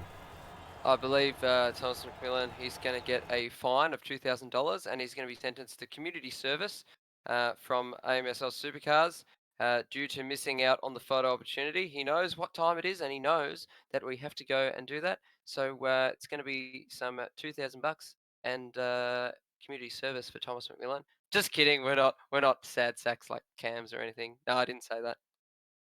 No, of course we're not.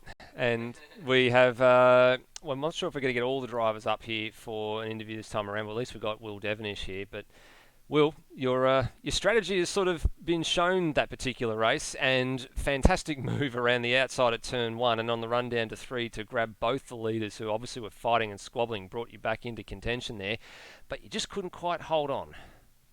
Yeah, just that second to the last turn, about 2 laps later, killed me, unfortunately. But my heart was pounding when they came out of the pits. I knew I was able to get past them. That was I've been that pumped racing for a long, long time.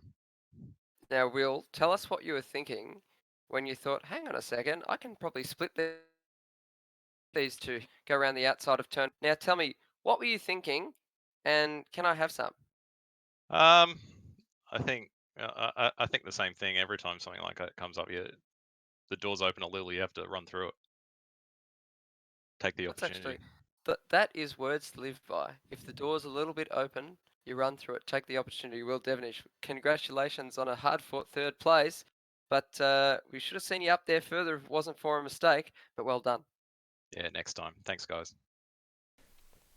Thanks to Will Devonish for a little bit of words after that race there. We'll hope we'll get the other guys up a bit later on in the night after race 2 perhaps. There's some comments coming through in a live stream, especially from team owner of Loose Sim Sport and obviously team principal there, and doing some work with the Loose Sim Sport HDS cars. It says, on another day, Loose Sim Sport would have had a great result. With shame, but hopefully a little more luck in race 2. And he's right. It was a little bit of bad luck for Lewis Wedding and co in that particular race. As we said, Zach Ross literally had nowhere to go. He thought about going left, he thought about going right, and at the end of the day he picked the wrong avenue and ended up careening into his teammate, causing a major disaster there. Well, we've now ended up with the other 2 podium sitters here, Hans. We've spoken to Will Devonish already, and I think I'm going to turn you loose on these 2. Uh-oh, isn't that fraught with danger? But we've got the rest of our podium finishers in the, I don't know, the podium area, let's say. Yeah, so Thomas McMillan has finally found his way to the end of pit lane to the podium area. And Thomas, good to see you up here in the guest car, in the Dunlop car. And gee, that was a pretty hard-fought battle. Yeah, that was a lot of fun. That good battle with Will and Stenny, especially Stenny for that whole race. We were just trading lap times and actually pulling away a fair bit from the guys behind, and then we had a massive battle, and everyone caught up. Then Will passed us, and he made it hard for us to get past. Oh, so much fun! Really enjoyed myself. Made a little mistake on the last lap and lost all the time to Stenny, but yeah, good fun. Now, Thomas, now, I was just wondering, and I was speculating this with Steve, that maybe you were getting a bit hot under the collar. You're having steam coming out of ears because Kurt Stenberg was just driving a very defensive line. How are you feeling when you were just trying to dart out and you just couldn't make the pass on him? I was intentionally just kind of backing out of it a little. We didn't want to make any contact with him. We were obviously in the same channel talking to each other, so we knew what we were doing. So yeah, I wasn't angry at all. It was a lot of fun actually. Well, congratulations on a hard-fought second place, and Thank, all the best for the next race, mate. thank you, mate. Again, I'm here with Kurt Stenberg, and Kurt, you're getting pretty used to dominating all our AMS Oz Supercars races. And again, you've done the 3 from 3. You've had the qualifying lap record with the pole position to boot, the race lap record, and the race win as well. Congratulations. Thanks, mate. As much as I got pole, got the fastest lap and led the most laps and won the race, it doesn't really tell the full story of the race, does it? Well, I wouldn't really say it's a domination there, but yeah, we got we got through what happened after the pit stops and we managed to get in the lead again. Now, what were you thinking when Thomas McMillan was always showing the nose and then darting back in behind you and then showing the nose again? Yeah, Thomas is a scary one to have around, Jazz. Everyone knows he's a bit erratic at times, so I was communicating with him. I was hoping he wasn't going to do anything to me, but just because you're talking to someone and you got good communication doesn't mean they're going to just throw one on you unexpected. So, which he did to me a couple of times. So I was, I was keeping a close eye on the mirror. And we're not usually used to seeing that. We saw you dominate at Adelaide. We saw you just drive away from the field, but it shows that you're pretty well versed in hand-to-hand combat as well. Yeah, yeah. Well, A bit of interference there, I think. yeah. Sorry, I had someone interfere. Yeah, it's I am pretty well versed at a hand-to-hand contact or hand-to-hand combat after that one. That was what we were 3 wide at one point. So yeah, it was just car positioning and making sure you're in the right spot to come out on top and manage to put myself in that situation. Oh, fantastic. Well said, mate. Congratulations on another hard-fought victory and extending your championship lead. All the best for race 2. Thanks, mate. Hopefully we do the same. Just easier. I think we're all probably much looking forward to the second race just to see what goes on, and hopefully the boys will remember this time that they all need to go to the end of pit lane at the end of the race, whoever the top 3 podium sitters are, for the customary photograph. Probably something that Thomas wasn't aware of. Happy snaps. It's like going for school photos. You just got to go to the correct place. Certainly, and there's a little bit of I think we just had a little Scott McLaughlin moment there with Kurt Stenberg, of course, just making a little blunder when it comes to being well versed in certain things. So I think you look upon that and go, "Geez, what was I thinking?" That was a good one. That's going to make a highlights reel for sure. But that racing as well, it's definitely going to make a highlights reel. That is going to make for some fantastic highlights when we see it on the broadcast next week. Well, what we're going to do now is just take a little bit of a short time out from the racing while the team gets the progressive grid set in correct order for the next race, but there's a little something serious that we need to have a little chat about here at Automobilista Australia. Now, during the week, this is our second broadcast for the week, the third of which one comes tomorrow, courtesy of Loose Wedding and Loose 89 for the Super 2 at Brian Walsh Plains, or that's what we like to call it. It's actually the Simmons Plains Raceway. We had our GT3 season opener on Tuesday night, which went absolutely wonderfully well. It was a great race and had a great turnout. But there was a little incident that did come up post-race with some comments that were made in the Facebook group, especially with regards to mental health. Now, we're not going to go too much into the detail, but cut a long story short, one of the team names had been named in a certain fashion. It did have that person's permission. They have since published an apology at that point in time, but it does highlight a very, very important issue that has been gaining more and more traction over the course of time, and that's with regards to one's mental health. Now, of course, we all need to get help from time to time. We all need to have the assistance of medication from time to time as well. And sometimes we don't say things that we actually mean or we think without saying. And especially when things like medication is in play, it can't be good for anybody. But as Brenton Foley has shown tonight, there's a couple of liveries on his logos on his car livery this round, being it's okay to not be okay. And on top of the bonnet, there's one that says there that we're all number one, regardless of where you finish in a race, what walk of life you come from. We're all number one, and all have the right to feel, good and appreciated and good about ourselves. So it's at this point in time that I want to bring up that when it comes to things such as help, there are plenty of organisations that are out there. If you do need some help, some of the more prominent ones are on your screen there. Of course, Are You OK is one that has a big, huge campaign following in this country with Are You OK Day.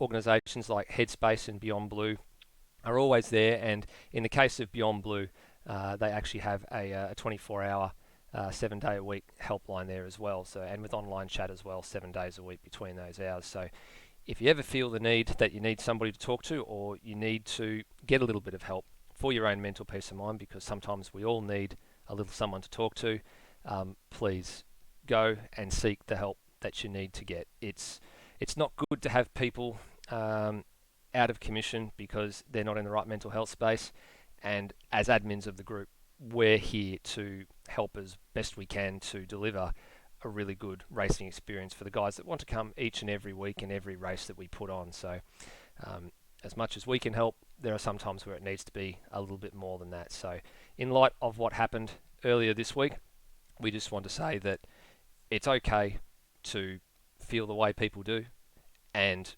please, if you are in any doubt and you need some help, help is always available for you.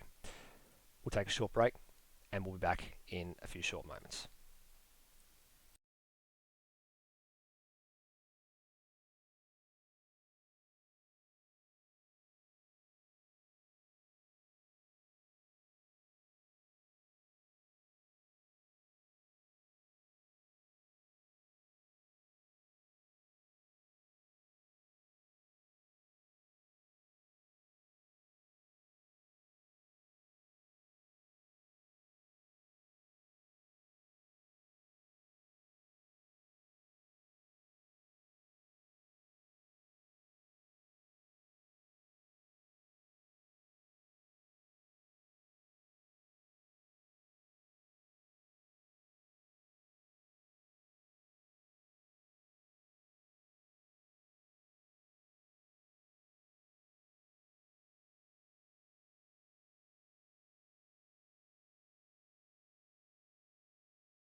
Welcome back to the second round of the Automobilista Australia Supercars Championship for 2020. We've had 2 races this year so far. Race 3 is about to get underway in the not too distant future. There's just the grid currently being set at the moment, and they also have just advised that drivers can now go back out onto the track. So we're just waiting for a couple of people to jump back into the server. We unfortunately have lost one driver between races, that of Blake Tilbrook, who's unfortunately battling a bunch of internet dramas on his end at the moment. So with a bit of luck, he'll get back in, but if he doesn't, that unfortunately, Hans, means his night is over. But we have gained one more. We have gained Brendan Ross, and he's going to be starting off the rear of grid. He's a former race winner. He actually won one of the sprint races here last year. So we're going to see maybe another fantastic drive from the rear of grid, maybe into a really good position if he can pull that off. That would be really good to see because we have been dearth of a Brendan Ross so far this season. So good to see him back, and daylight savings will be ending soon, and we'll see Brendan Ross, the Queenslander, back into it. Yeah, that's one of the things that's starting to limit a few people right now is there's a few drivers I know over in Perth that are having some trouble obviously meeting the Australian Eastern Daylight Savings Time region for the race start, so we try and push it back as far as we can to make sure that everybody try and gets the best from where they are in the world. But of course, with Western Australia and Queensland not doing daylight savings like the rest of the states, it does mean that they are an hour out compared to everyone else. So with a bit of luck, and it's only I think about 3 weeks away, 3 more weeks of daylight saving, and then we're all back on the same time zone. Hopefully we can have a few more people from the western part of the country and from the Sunshine State join us for some more racing. Would be good to see because we've been quite lean for an early season compared to last season, so excuse me, I think it would be nice to see a few more blokes come out of the woodwork and drive their automobiles to absolute perfection in AMS Oz Supercars. Well, speak of the devil, Brendan Ross is out to turn his first laps in anger on this Albert Park Street circuit for the night. I think he's done a little bit of practice. Let's have a look up and down the order. Yeah, his best is a 155.5, which is sort of mid-pack pace with a number of the other drivers that have been running tonight. So he's up there along with his teammate Dwayne Davies and a couple of others that are in that. Of course, a number of the Super 2 guys are probably going to either watch on... Oh, Brendan Ross has a bit of a moment there. A number of the Super 2 guys in AMS Oz are probably watching on this stream, having already raced at this circuit a couple of weeks ago. I think it was Friday 2 weeks ago was that round. Some of those guys would actually have some pretty decent mid-pack pace with a lot of them. I think the best lap times, I think my best lap time in that race was a 156.2. And I think the pole time was actually a 155.7. So it's a slightly different variant in the mod, I think, with a few things that are going on in this particular year for supercars. So some of those Super 2 guys would be pretty competitive. I know Steve Burko is in the Volvo. He's normally runs the Commodore in Super 2. Lime Mitch is another one who is actually currently leading that Super 2 championship, be pretty competitive out there in front. So guys in Super 2, if you really want to test yourself against the best, because it's actually meant to be a bit of a proving ground for stepping up into supercars in the future, there's nothing stopping you from coming in and having a go at a wildcard entry with a guest car, as we've seen Thomas McMillan do here in AMS Oz Supercars. Yeah, definitely agree. I think Lime Mitch especially, not only leading the championship, but we did see him put in a good performance at the Bathurst round last year of AMS Oz Supercars. So would be really interested to see him come back because he was staying quite up there in the top 5 for much of that race. So really good to see. Also good to see Brendan Ross back in tonight. New team and new livery on board the VF Commodore for Stenberg Red Racing. Yeah, that's one of the many off-season changes that's occurred. Of course, the FCR Motorsport team, which he was running under with himself and Matt Scruff Williams last year, has disbanded, and Dwayne Davies shedding Ford blue for Holden red, moving over to this satellite team, which is effectively a satellite team of PBF Race Engineering. So you've got the PBF Race Engineering cars of Boak and Foley, the PBF Team Bundaberg cars of Brendan Ross and Dwayne Davies, and then the satellite team, the PBF Great Northern PBF Academy team, effectively, which is Benjamin Rhodes, or Rhodey, as he is in the game tonight. Now, my understanding was that they were going to move the session over at the 5-minute mark, which has gone, we've gone past by about 1 minute now already, so hopefully not too far away from a race start. And also would like to say a hats off not only to Brenton Foley and Phil Boak for getting everything together with Automobilista Australia Supercars this year, but also to the track wizardry from Lewis Wedding, supplementing myself from some of the help that I've provided for the tracks and the track limits. Lewis Wedding has done an absolutely superb job on the banners that you see around the circuit. There you can see the Outworld Broadcasting banner just above the start-finish line lights, and at multiple points around the circuit there are some new billboards for Automobilista Supercars this year for AMS Oz.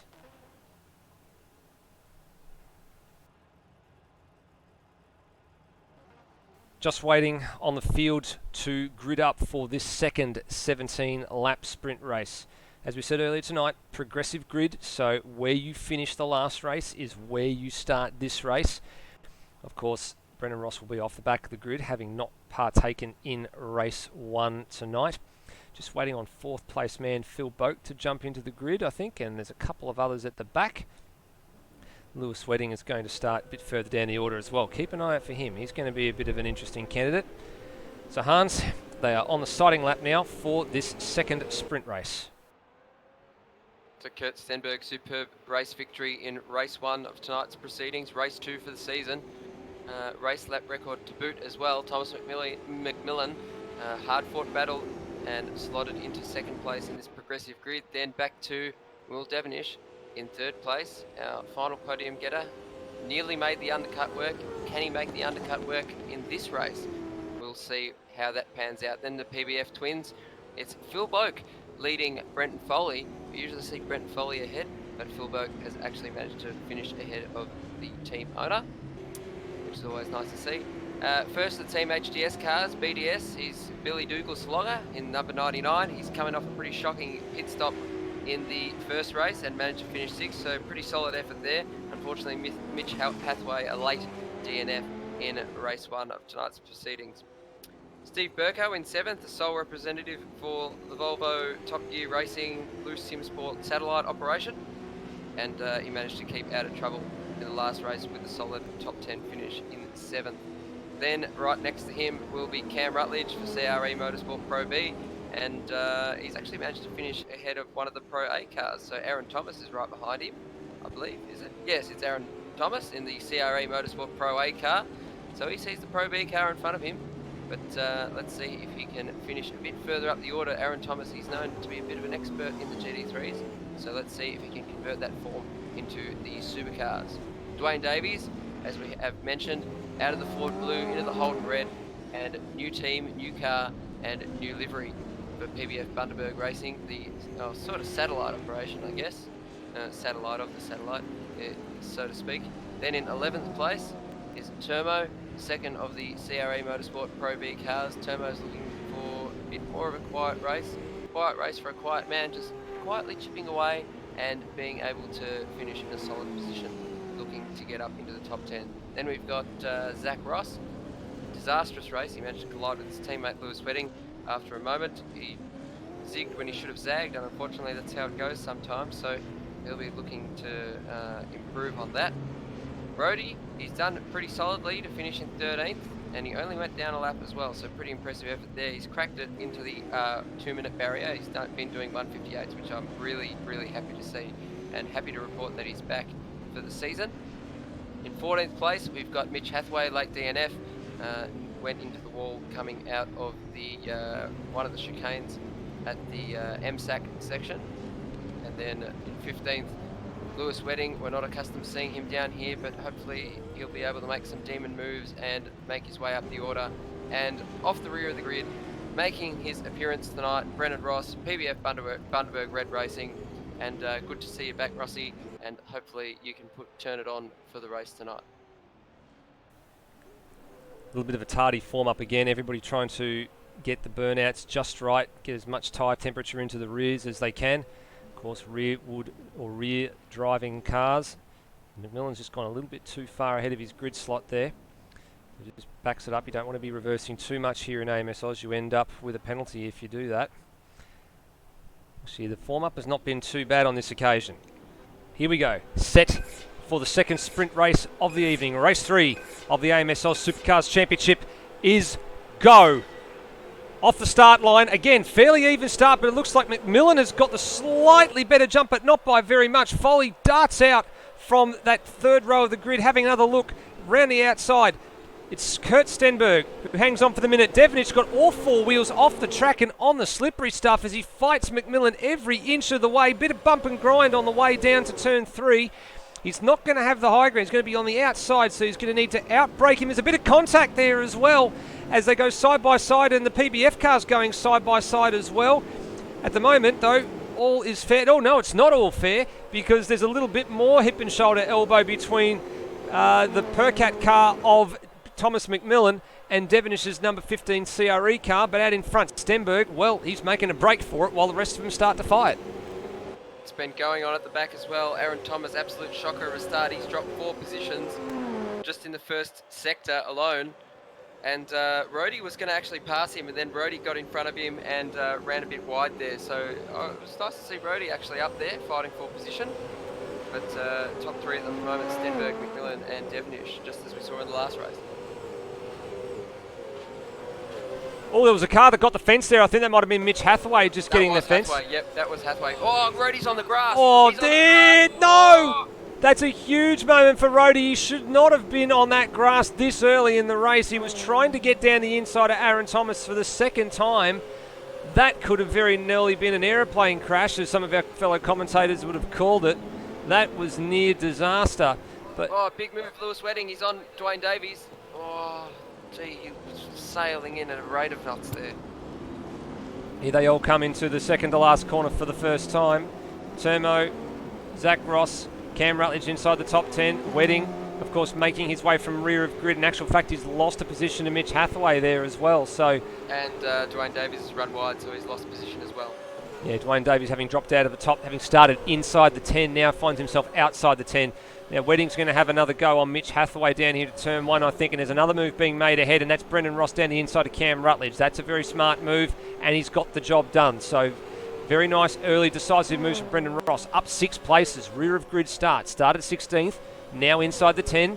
Next target is the the Loose Sim Sport car of Zach Ross.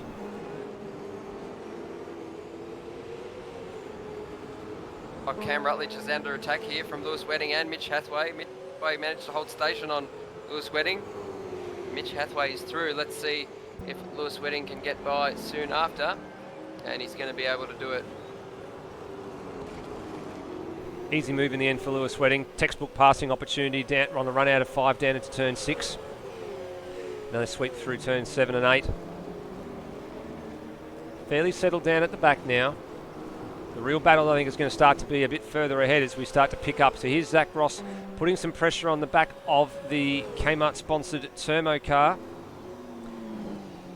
And just ahead of them is Steve Burko in the Volvo. You can hear that flat plane crank going.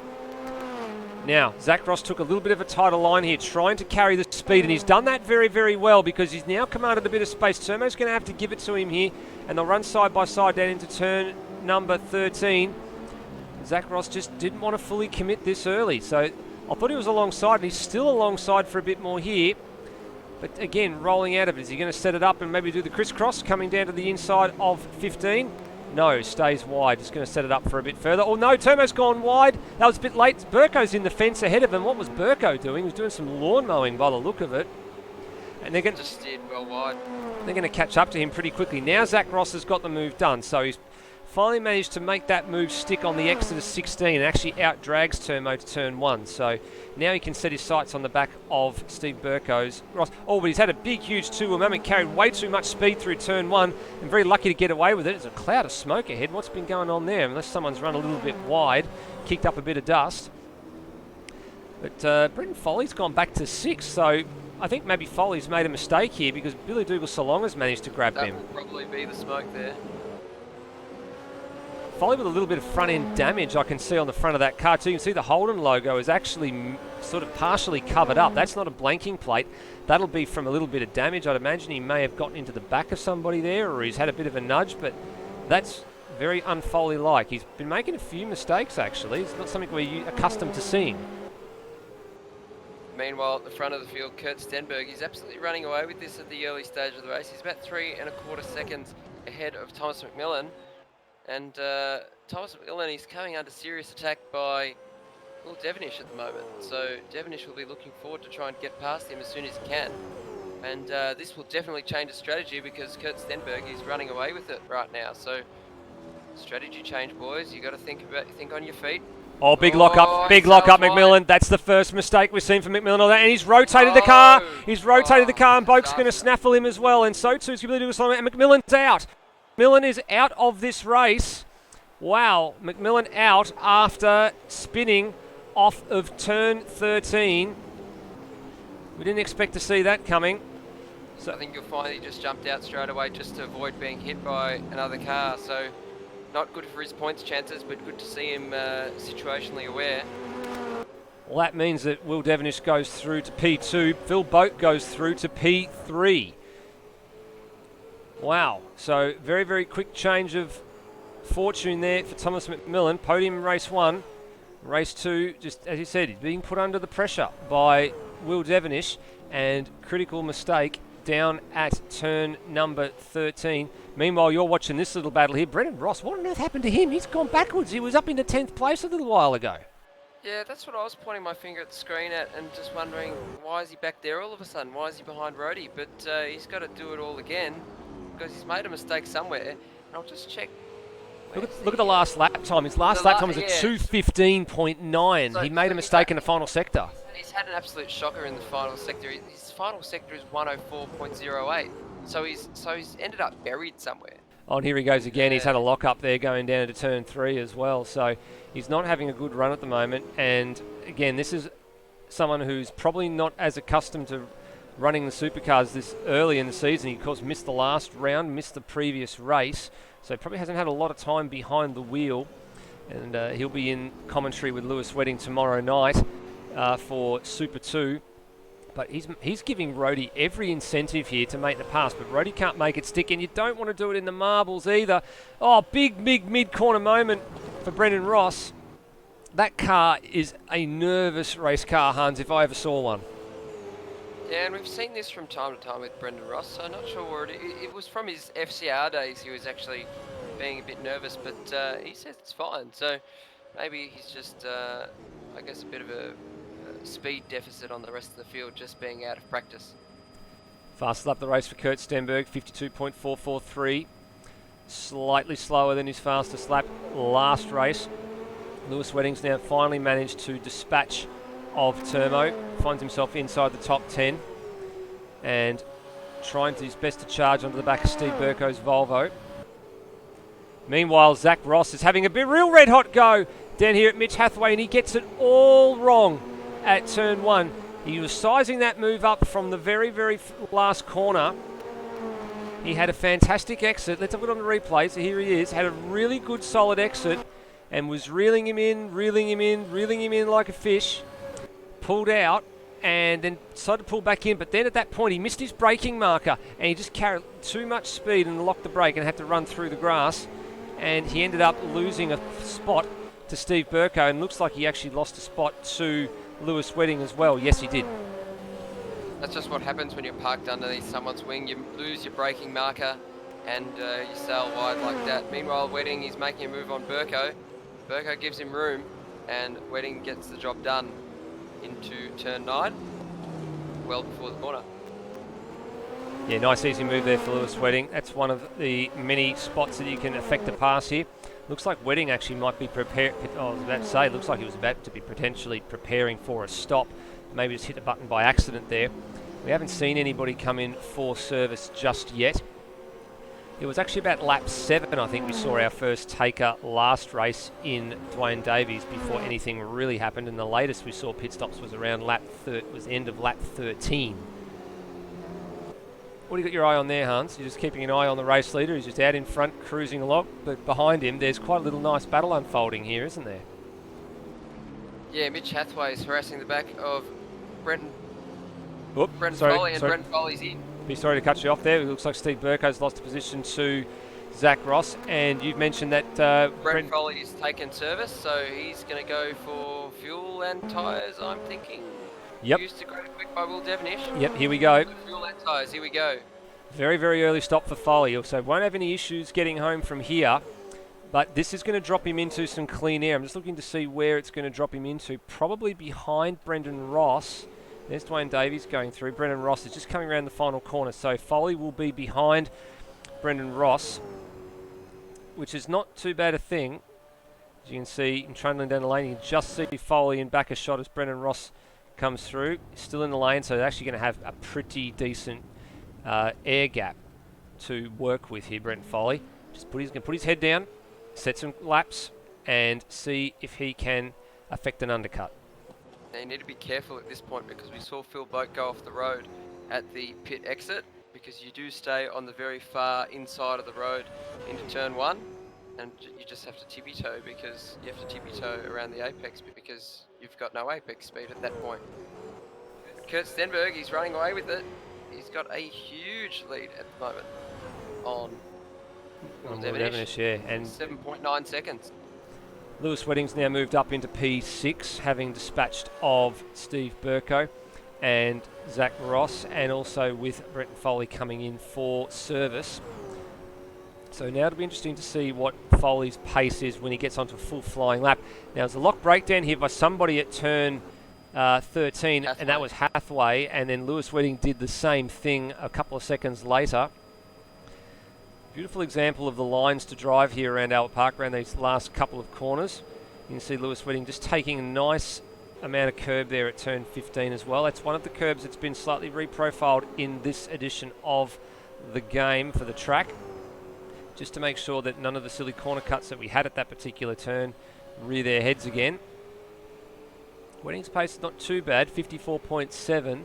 We take a look at others around him. He's actually lost 0.2 of a second to Mitch Hathaway that time around, but he was quicker than Zach Ross, who actually set his PB that time around. So too Termo, and Steve Burko looked like he got a track violation on that previous tour as well. I think I was just riding on board with Wedding, and he actually sounded like he missed a gear or something. It just hung up on the rev limiter. Not sure what happened, but he's managed to lose a bit of time to his teammate. So Zach Ross is behind him. The gap just closed up ever so slightly, you know, by about a couple of tenths, 0.3 of a second. So Lewis Wedding, we're starting to see a bit more indicative of his pace in this race. Meanwhile, the Satellite HDS team running 4th and 5th at the moment. Pretty strong for their points championship in this particular race. Last race was a bit of a disaster. Only one car got home. But running in clean air, not running in traffic. It's much more settled at the moment, this race. I mean, the closest sort of battle at the track at the moment is the Burko and Termo battle, actually 7th and 8th. So here they are back here. In actual fact, really getting it on like Donkey Kong they are too, and actually dragging Aaron Thomas into this battle now as well. You mentioned Aaron Thomas before, Hans. He is predominantly a GT3 driver, and it's good to have Aaron Thomas back aboard. One of the stipulations for GT3 was that he got to drive Brock Harvey, and that has been the case, so they're on the same team in GT3. Burko's got a really big dint in that passenger side door on that Volvo as well. It's definitely not supposed to be there. So I'm wondering whether he's had some pretty substantial contact with somebody over the last couple of laps, but that's definitely not meant to be there. Might be from this battle, it might not be from this battle, but nonetheless, Burko's got a fight on his hands here in the form of the not-so-talkative Termo. Yeah, Burko, he's also got a bit of damage on the front left corner of the car, so it's just warped ever so slightly, a bit different than the front right corner. So Burko, his bodywork has been in the wars, and he's coming under attack by Termo. Like I always say, Termo, he does his talking on the track, he doesn't do it with his mouth. And, he's giving him a little serve there. Him a nudge. Yeah, he gave him so a bit more talking with the Morse code, perhaps. I was about to say, yeah, that is the Morse code, taking it to the rear bumper. Now it's seeing Dwayne Davies has taken some service as well in the pit lane, I believe, and so too Brenton Foley's just gone through and past those guys, so that's one less position he needs to worry about. What's Foley's lap times like at the moment, Hans? That's his first full flying lap since he came out of the pits. 154 154.469. So pretty solid pace, but he's about a second behind Stenberg. So, Stenberg's last lap was 153.45. Will Devonish, he's a lot closer to Will Devenish's pace, and he's way faster than Phil Boak at the moment. So Will Devonish, last lap round, 154.26, and Phil Boak, 154.90. And some more track violations starting to come up as well. Billy Dougal-Salonga got pinged in Sector 3 there, I think, as well on the last lap too. So he's got to make a move. Here goes Aaron Thomas. Aaron Thomas has got the job done on Turmo down at turn 13, so that's a nice pass. And a flash of the lights there from Aaron Thomas. I'm not sure what that's about, whether it's to Steve Burko ahead or whether that's an accidental press of the button in that car. Maybe a thank you, perhaps. Well, he was ahead of Turmo. How's he going to... Well, maybe. I would have just dragged the brake pedal, but anyway. But I don't know if the taillights actually come on and they're actually able to be easily seen in these cars. Well, the pit lane siren's just gone off. That means that we've actually got some more pit lane activity going on. We've got Mitch Hathaway, and is that Lewis Wedding and Steve Burko? Yes, so Burko's in the lane, and then Lewis Wedding as well. So here we go, about the half distance mark. So this is probably not a bad time to take your stop. I think Lewis Wedding took tyres, and Mitch Hathaway looked like he took tyres as well. So I would hazard a guess that they all took tyres, and they're going to drive the wheels off it in the last 8 laps of this race. So Hathaway comes out behind Brendan Ross, who Brendan Ross has not stopped. He's had a moment out on there on track. We did say he had that really shocking final sector. I think Brenton Foley's actually been able to clear him as well. It looks like, actually no, he hasn't quite cleared him just yet. So Foley's actually behind this battle. So yeah, so Brendan Ross is up in 9th at the moment. Yeah, and that's despite having that major off and that really slow lap, that 2-minute 15 lap, which has really sort of hurt his chances of a good result this race. When he comes in for pits and for service, he will be down well outside the top 10. I'm surprised. So Mitch Hathaway's done a pretty solid job to stay ahead of Brenton Foley here, put in the good laps, realising that Foley was in this battle with the HDS cars in the first race. Of course, they were running 2 Fords and 2 PBF cars line astern for a good portion of that early phase of the first race tonight. And Hathaway at the moment just looking to bounce back from that very, very odd failure of whatever nature it was that put him out of race number 1. Now, Hans, have a look for me and have the, looks like Rhodey's just taken his service, so that's his compulsory stop done. But the race leaders have all gone through, so there's no more stops from them. And looks like there's a little bit of reaction at CRE Motorsport, though. So Turmo and Aaron Thomas have both come in. So one being Pro A and Pro B. They obviously don't share a boom. So pretty good strategy there. Slightly different strategy. So they're actually, the pit bays are sequential to each other. I think it's actual fact it's Will Devonish and Turmo share a boom, and Cam Rutledge and Aaron Thomas share a boom. And coming in back a shot is, it looks like it's Brendan Ross finally coming in. So that'll then really give us an indication of where Brendan Ross is. Now, on the main straight there, I think that you'll find that is Lewis Wedding from what I can see. Yes, it is. So Wedding's going to go through and grab the pair of these CRE cars, which he does. And Steve Burko's going to miss out. Sorry, Steve, I nearly cut you off there. But Brendan Ross, he actually ran off the road at turn 13. So turn 13 or 14, I should say. I'm not quite sure, but I did see him run off the road into a sand trap. So that you'll see this next lap around, when he completes his lap, it's going to be an absolute shocker of a lap time. So mistakes left, right and centre for poor Brendan Ross in his return to AMS Oz Supercars. Yeah, and you can see already from the timing screens, he's dropped into P14 between D2 and Rhodey, which is pretty much where I think he's going to remain for the better part of this race. Phil Boak is in. He's going to take service. Will he take tyres as well as fuel? I think that's the go these days. We take tyres as well as fuel. Fuel being the limiting factor.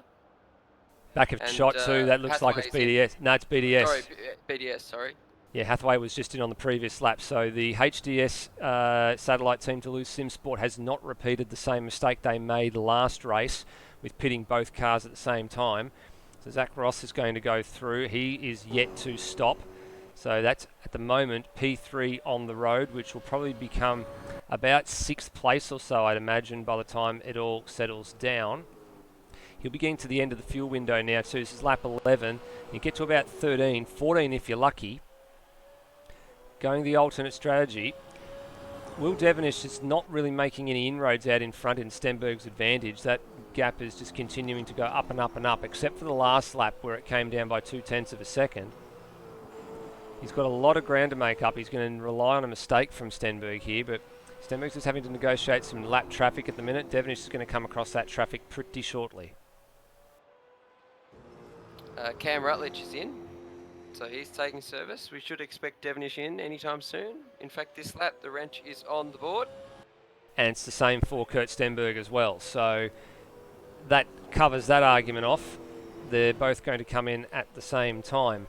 Now, the problem here with a circuit like this, Hans, is you really struggle to save fuel. Some people are saying you could potentially have made it on a single tank, but you still would have had to have that stop and you would have had to save like crazy. But fuel being the limiting factor, you can get some tyres done and in the same time it takes to get fuel. That's the one thing that's changed a little bit with pit stops this year, is that the fuel fill time is a little bit longer. In a sprint race like this though, you run on a full tank and you only need a little bit more to get home after that. So hence the pit stops are not so long in the pit lane tonight, because you're not having to take that full fuel load. So if you time it here, is it about 3 or 4 seconds now? We'll wait for the car to drop. And he's then gone immediately now. So it's about a somewhere between 10 and 15 seconds stationary period. It was a lot longer than that at the Adelaide 250 just a couple of weeks ago. As Stenny lights it up for some weird reason out of the pit lane. I'm not sure if that's just to put the heat in the rear tyres immediately. And Zach Ross has gone through, so he's gone into second place. He's between Stenberg and Devonish, but still with a stop to complete. Pretty solid effort from Zach Ross. Let's give him a pat on the back, because especially after the disaster which happened in the last race. But he did manage to get it back into the pit lane and continue on, albeit a lap down. But Zach Ross, he's given some good TV time to Lou Simsport. Here we go. Battle between Burko and Turmo, I think it is. So the battle rages on between Turmo and Burko, the two O's. This is what was happening before they came in for their pit stops as well. So they're at it again, and behind them as we've got Cam Rutledge and Dwayne Davies teeing off as well in back of shot. Turmo chases the Volvo across the road. He's going to try and go the long way. He's going to go and try the Will Devonish way around the outside of one, is he? Or is Burko going to hold on to this? Burko just holds off here, but he locks up and it sends them... Wide. Yeah, he locked up and it sent them both wide, because Turmo had to go wide to avoid getting cleaned up. So that's a bit of a bum move from Turmo there. He was in position to try and go around the outside, but he just ended up having to take avoiding action in the day, and he's gone a little bit deep down there at turn 3 as well. So this battle is still raging on. Now, the one thing I'm going to be interested to find out here, coming back to Zach Ross here, Hans, is where he slots in, because I'd imagine he's probably going to take service either this lap around or the next lap. We'll just stay with him and see what he does. He might actually take it to lap 13. But judging on his pace in the pit lane transit time, you know you're going to be stationary for about 15 seconds. When you... Actually, he's coming in now. He's in. So, pit lane transit time, you're at 40 k's an hour. By the time you get to the pit lane line here now, you have to start slowing down. So it's about a 35 second loss overall, I think. Now, this is going to put him somewhere between Lewis Wedding and Aaron Thomas, if my math is right. Let's see how we go. Stops on the marks. Pretty perfect there. So there goes Phil Boak. So he goes into P3, Hathaway to 4th, BDS to 5th, and then Foley comes through for P6, or what is now P6, and then Wedding. So Zach Ross is not yet on the move. I'm wondering if he's either got damage or he's overfueling the car here, because Wedding's well and truly gone through. Where's Aaron Thomas in all this? Aaron Thomas had a moment at the final corner. That's a disaster, because he was potentially going to be right in this fight with Zach Ross. Let's see if we pick up what Aaron Thomas. So through turn 14, okay. It was turn 15. I'm wondering whether he just gassed it up a little bit out of thing. No. Outbroke himself, and then he will have gassed it up here, and Randy goes like a pendulum. And that just adds insult to injury. So he sailed wide, he locked the brake, and you just need to trail brake ever so gently into turn 15. And then he gasses it up out on the exit, and it all goes wrong for him there. So Aaron Thomas, not ideal for him. These cars are a bit different to the GT3s that he likes driving. Now, I'd say he prefers the GT3s, but it's good to see him in the Supercars paddock. Sure is, and my prediction was correct. He came out that Zach Ross came out between Aaron Thomas and Lewis Wedding, but it was by the fact that Aaron Thomas actually had that moment at turn 15 and went around. Otherwise, Aaron Thomas would have been ahead. And in actual fact, Zach Ross may very well have found himself between Aaron Thomas and what is now Termo, who has now taken on the battle with Dwayne Davies. So, new fastest lap for Stenberg, 152.079, and that's the new fastest race lap record as well. So continuing to lower the benchmark here in AMS Oz Supercars. As he said hopefully this race was going to be a little bit easier, and that's precisely what it's turned out to be for him. Now Turbo is coming under serious attack here from Dwayne Davies. Oh, Dwayne Davies got on the grass there. He just gassed it up and the thing pitched sideways. Got a good run though, got a really good run, and he's going to out-brake Turbo down here into turn 13. They run side by side, and the answer to that is now no, because I think D2 left in the space there. Turbo just couldn't hang with it around the outside, just carried a little too much speed. But that was a pretty good move though by D2. It's just that Turbo just sailed off wide, missed the apex. And I've got a bit of a question for you, Steve. Now, why did Will Devonish pit so late? I don't think it was right to follow Stenberg as much as he could. I think he should have pitted a bit earlier. But maybe it would have put him back, so I'll have to quiz him about that later on. Yeah, a little bit of a different strategy call. I mean, last time he went at the, earlier than the pair of them that were out in front, McMillan and Stenberg, and the fighting and squabbling between the two of them for the top two positions worked to Will's advantage. In this occasion, McMillan's not in this race. He's an early retirement, and the only retirement so far. So I think that Will's probably just resigned to the fact if I can't reel him in, then I've just got to come in at a particular point in time and get the stop done, because he wasn't making any real material gains. He's really relying on a mistake from Kurt before he's actually going to really make any sort of impact on that lead. I still would have come in, I mean, personally, if I was a driver's of Will. Oh, we're into the 51s now. So Stenberg goes below a 52. So this is really starting to rub the salt into the wounds of everyone behind him. And we said last time out, if you want to be the man, first you've got to beat the man. And to beat him, you've got to watch what he does when it comes to circulating circuits like this. Just in a completely other dimension compared to everybody else. So forget the point I was just about to say, because it does look like that he can't match him for pace with a 51. So that just blows my argument out of the water. Steve? Well, unfortunately it did. There's still a couple little battles that are still not settled on track. So obviously the 8th, the 9th and 10th battle between Aaron Thomas and Dwayne Davies is going on. So too Termo and Cam Rutledge behind this lot. There's the Aaron Thomas and D2 battle.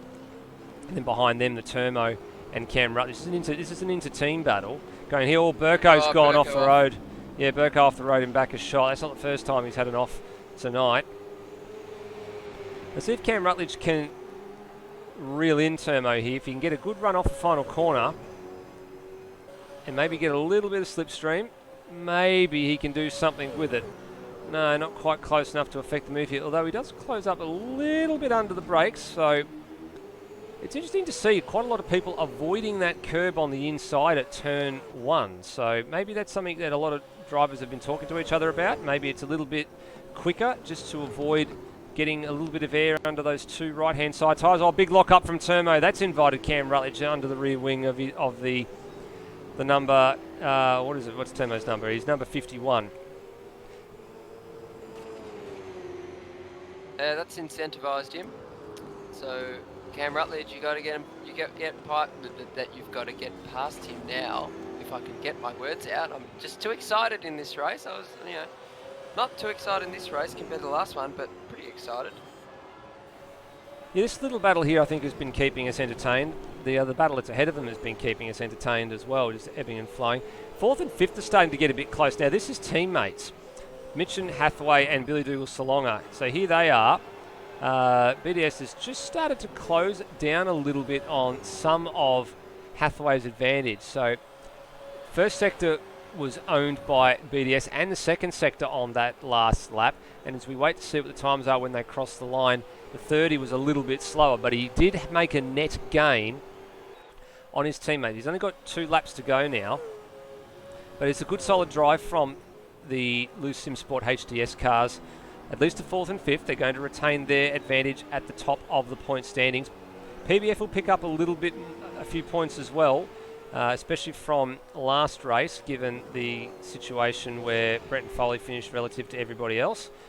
But at the end of the night, these guys will still be leading the team's championship. Pretty worthy reward for having both cars finish in the top 5. Well done. And miles away from the incident that we saw at Phillip Island last year, which is good to see. Yeah, we don't like to talk about that incident very much anymore. The one thing that we did take out of that, which I think we've mentioned a couple of times before, is that's at a point in time where these two blokes were living in the same building. They're good mates, and they were not on speaking terms for approximately the next half hour to an hour. They did not want to talk about it at all. It was a very big bone of contention for, I think, the better part of a week. And I think at the end of the day, they kissed and made up. I mean, they didn't literally kiss, but they at least made up. Oh, a bit of a penalty here, race control. Yeah, he's got a penalty. That's a corner cut penalty. We'll go back and take another look at that, because that's not the first time. As we're actually watching the Mitch Hathaway car here, let's go backwards one step and pick up his teammate Billy Dougal Salonga. So, where did this happen? This looks like to me it's off at turn 13, which is a bit unusual. Yeah, all 4 wheels. You just saw it there. All 4 wheels, very, very briefly, on the wrong side of the yellow line. So he's just got his line a little bit wrong there at the 13th corner of this circuit, and he's going to tour the lane here. Now, where's he going to come out? Who else is behind him? So Zach Ross is the next man in the queue. I think BDS might just be safe here. Yeah, he's going to be safe. Barely. But just as we were saying, how good BDS was doing to run in the top 5. He's back to 7th now after making a mistake. But that is very line ball sort of call, I think, Steve. Yeah, very close to it. It was just a fraction out. That's one of the corners that we hadn't really taken a really good look at, because everybody was usually pretty spot on with that. But it was just the briefest of moments that all 4 wheels were on the wrong side of the yellow line, and it was gone. Now, this is an interesting battle on the last lap here between Wedding and Foley. In actual fact, there's an advantage gone to Brent and Foley and the PBF team for this now, with BDS having to tour the lane. They've actually got more points in the bag for this race.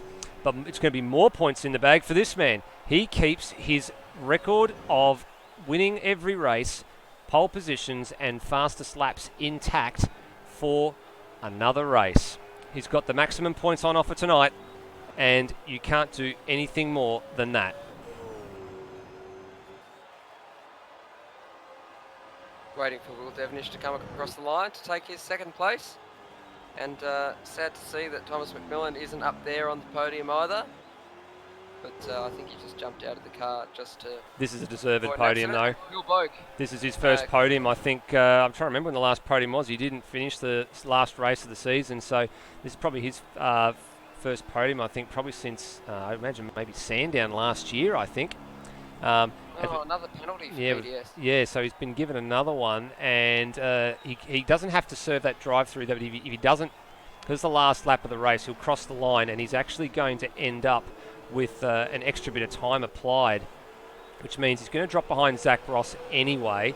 So that'll be a change of position once the 30-second penalty is taken into account, because he's corner cut again, and it just will give you an immediate penalty every single time you do it. So Zach Ross crosses the line, so you see he's gone now up into P7. Now Zach Ross and goes to 7. Thomas and Davies, I think, might also jump BDS here. Yes, they do. They do. And maybe Termo and Cam Rutledge, yeah, they do as well. So they're also within the 30-second thing. So I think Steve Burko's the next man. Here he comes. I don't know if he's going to get inside that 30-second cutoff or not, but it's a run to the line. No, he doesn't. So just outside that extra 30-second time penalty that's been applied. So that race for BDS turned into a real disaster at the end of it. Those two drive-through penalties have really hurt him, and not only that, they've really given the Loose SimSport HDS team a bit of a kick in the guts when it comes to the points they're on offer tonight. We might actually have to do some very quick math at the end of this and see how that all shakes out. Yeah, for sure. Also, I think he would have done the same thing at turn 13. So have to go look back at the replay and adjust the track limits accordingly. But what a race by this man, Kurt Stenberg, Trans-Tasman Racing again. Another race victory, another pole position. And not only that, he managed to break the race lap record in both the races. So now the race lap record is reset with a 151.935. And that's way faster than I can ever do. So hats off to Kurt Stenberg, fantastic effort. Oh yeah, absolutely. And when you look at some of the times that other people behind him were doing as well, I mean, the next best is Will Devonish with a 52.405. That's not a slow time by any stretch of the imagination. It's just that Stenny's just on another level at the minute. Now, Stenny, you've got to remember to go into the pit lane this time. There you go. Well done. Follow everybody else in. I think Phil Boak may have stopped. Yeah, Phil Boak has stopped for some 11s along with his teammates here. So I'm just going to be waiting on them to come into the pit lane for the end of pit lane photograph. Oh man. Well, what are you laughing at? Did Phil? I think I know what you're intimating at here, and I'm about to look at it. I think Rossi went bang. Let's have a look. So, Phil Boak and Foley getting the job done. And what are you looking for here? Yeah, here comes Brendan Ross, and oh no, it was Steve Burko. Oh, it was Steve Burko. I thought it was Brendan Ross actually. So Steve Burko has come around the blind corner and he's just seen that all these cars are stopped on the road. So that's probably not ideal.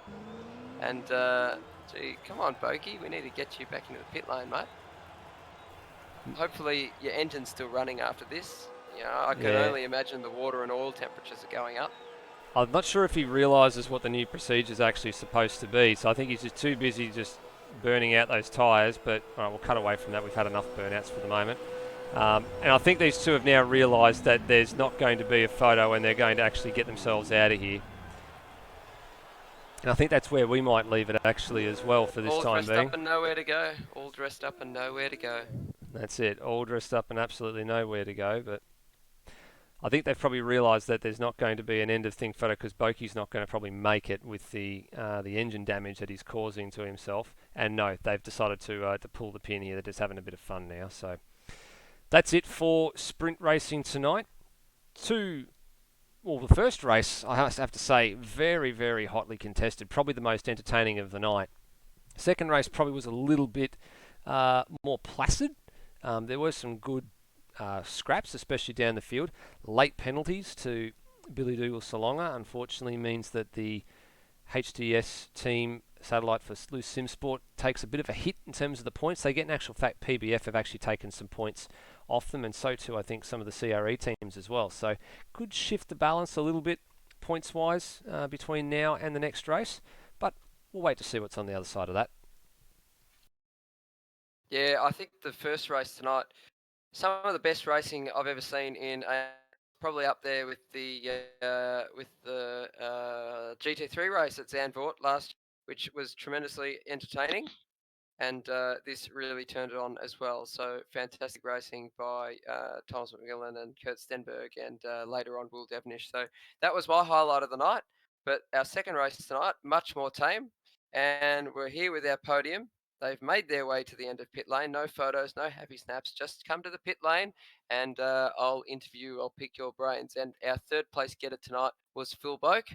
And Boakey, good to see you back, mate. Thanks, man. Yeah, no pitches, nothing, coronavirus. So shuffle us straight in. No cost since I finished the test mod. So, yeah, I'm a little bit surprised. Yeah, and you did it tough as well because... the first race probably didn't work out all that ideally for you, running off the end of the main straight into turn one.